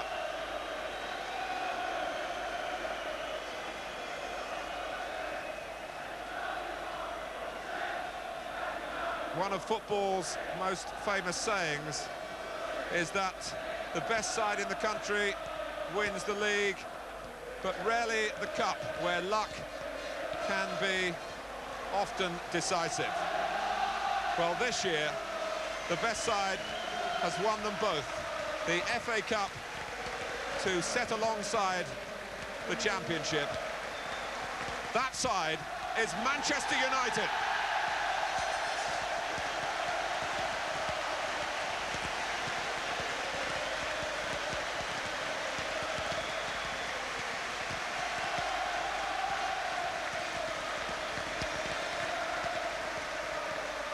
Peter Schmeichel, who in the end could show off his paces when the game was already won, had that moment of fortune when Peacock put the ball over him but against the bar. But what a season's work for these Manchester United players. They've played magnificent, haven't they? I think they've entertained up and down the country. When pressure's been on, they've shown the quality of the play. You know, you think back to sort of the Wimbledon game away, they were absolutely magnificent. You know, there was tackles flying and everything. They kept the nerve, they kept the passion. And there's Alex going to pick up his trophy. I think he might have had a little bit more to do with that, maybe at half-time. Alex Ferguson with a double-double. He did it in Scotland, the Championship, and the Scottish FA Cup with Aberdeen. And here, 10 years on, he's done it with Manchester United. Brian Robson, although not involved here today, leaves the club on the greatest high domestically it's ever known.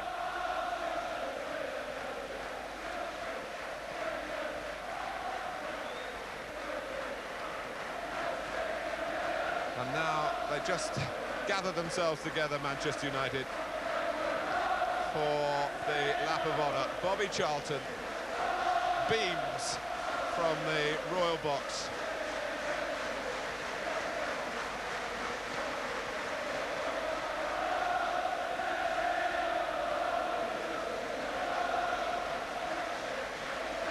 The Players' Player of the Year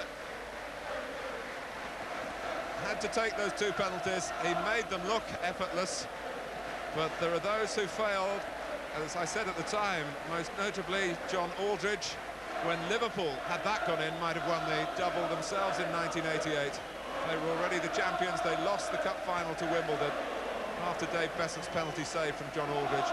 And then 3 years ago, although it didn't cost Tottenham the trophy, Gary Lineker, one of the greatest goal scorers ever to play in the FA Cup, saw his penalty saved by Mark Crossley.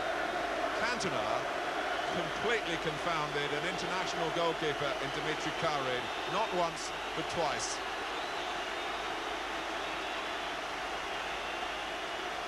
Well, it's a leisurely stroll, the lap of honour, and why shouldn't it be? Cantona has a look to see what it's all about. Another marvellous memento. Brian Robson leaves Manchester United. The fans absolutely idolise him, and there'll be plenty who'll be very disappointed that Alex Ferguson didn't involve him today, even though those who were selected did their part. I think it's quite easy to go and sort of go for sentiment and play Brian Robson. If Alex Ferguson believed that, and Brian McClare and Lee Sharp was the best for the Manchester United, then his decision is probably right. And we've seen that, okay, didn't have much bearing on the game, but at the end of the day, he's not made too many bad decisions in the last couple of years as Alex Ferguson. I read one newspaper today in which David Pleat, one of the losing semi-final managers, suggested that Manchester United would win by 4 goals to 1. That looked a pretty bold and brash prediction when the papers came out this morning, but Chelsea in the end were on the receiving end. Yes, in the end the skill told. We always, as you said before, about the best team winning the league. The FA Cup, sometimes you get a little bit lucky, you know, and then there's problems there. But Manchester United have been excellent. No, we love football to be played the way it should, which is on the floor, into feet, a lot of movement and everything, and they epitomise all of that.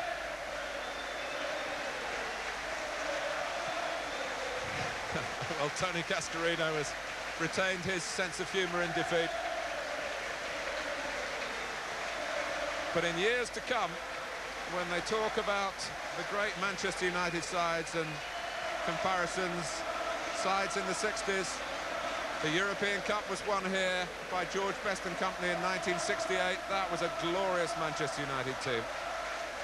But never before, even under the influence of Sir Matt Busby, who will be remembered by all connected with Manchester United this afternoon. Alex Ferguson has been saying to his players, for the memory of Sir Matt, go out and complete the double. And they've done that.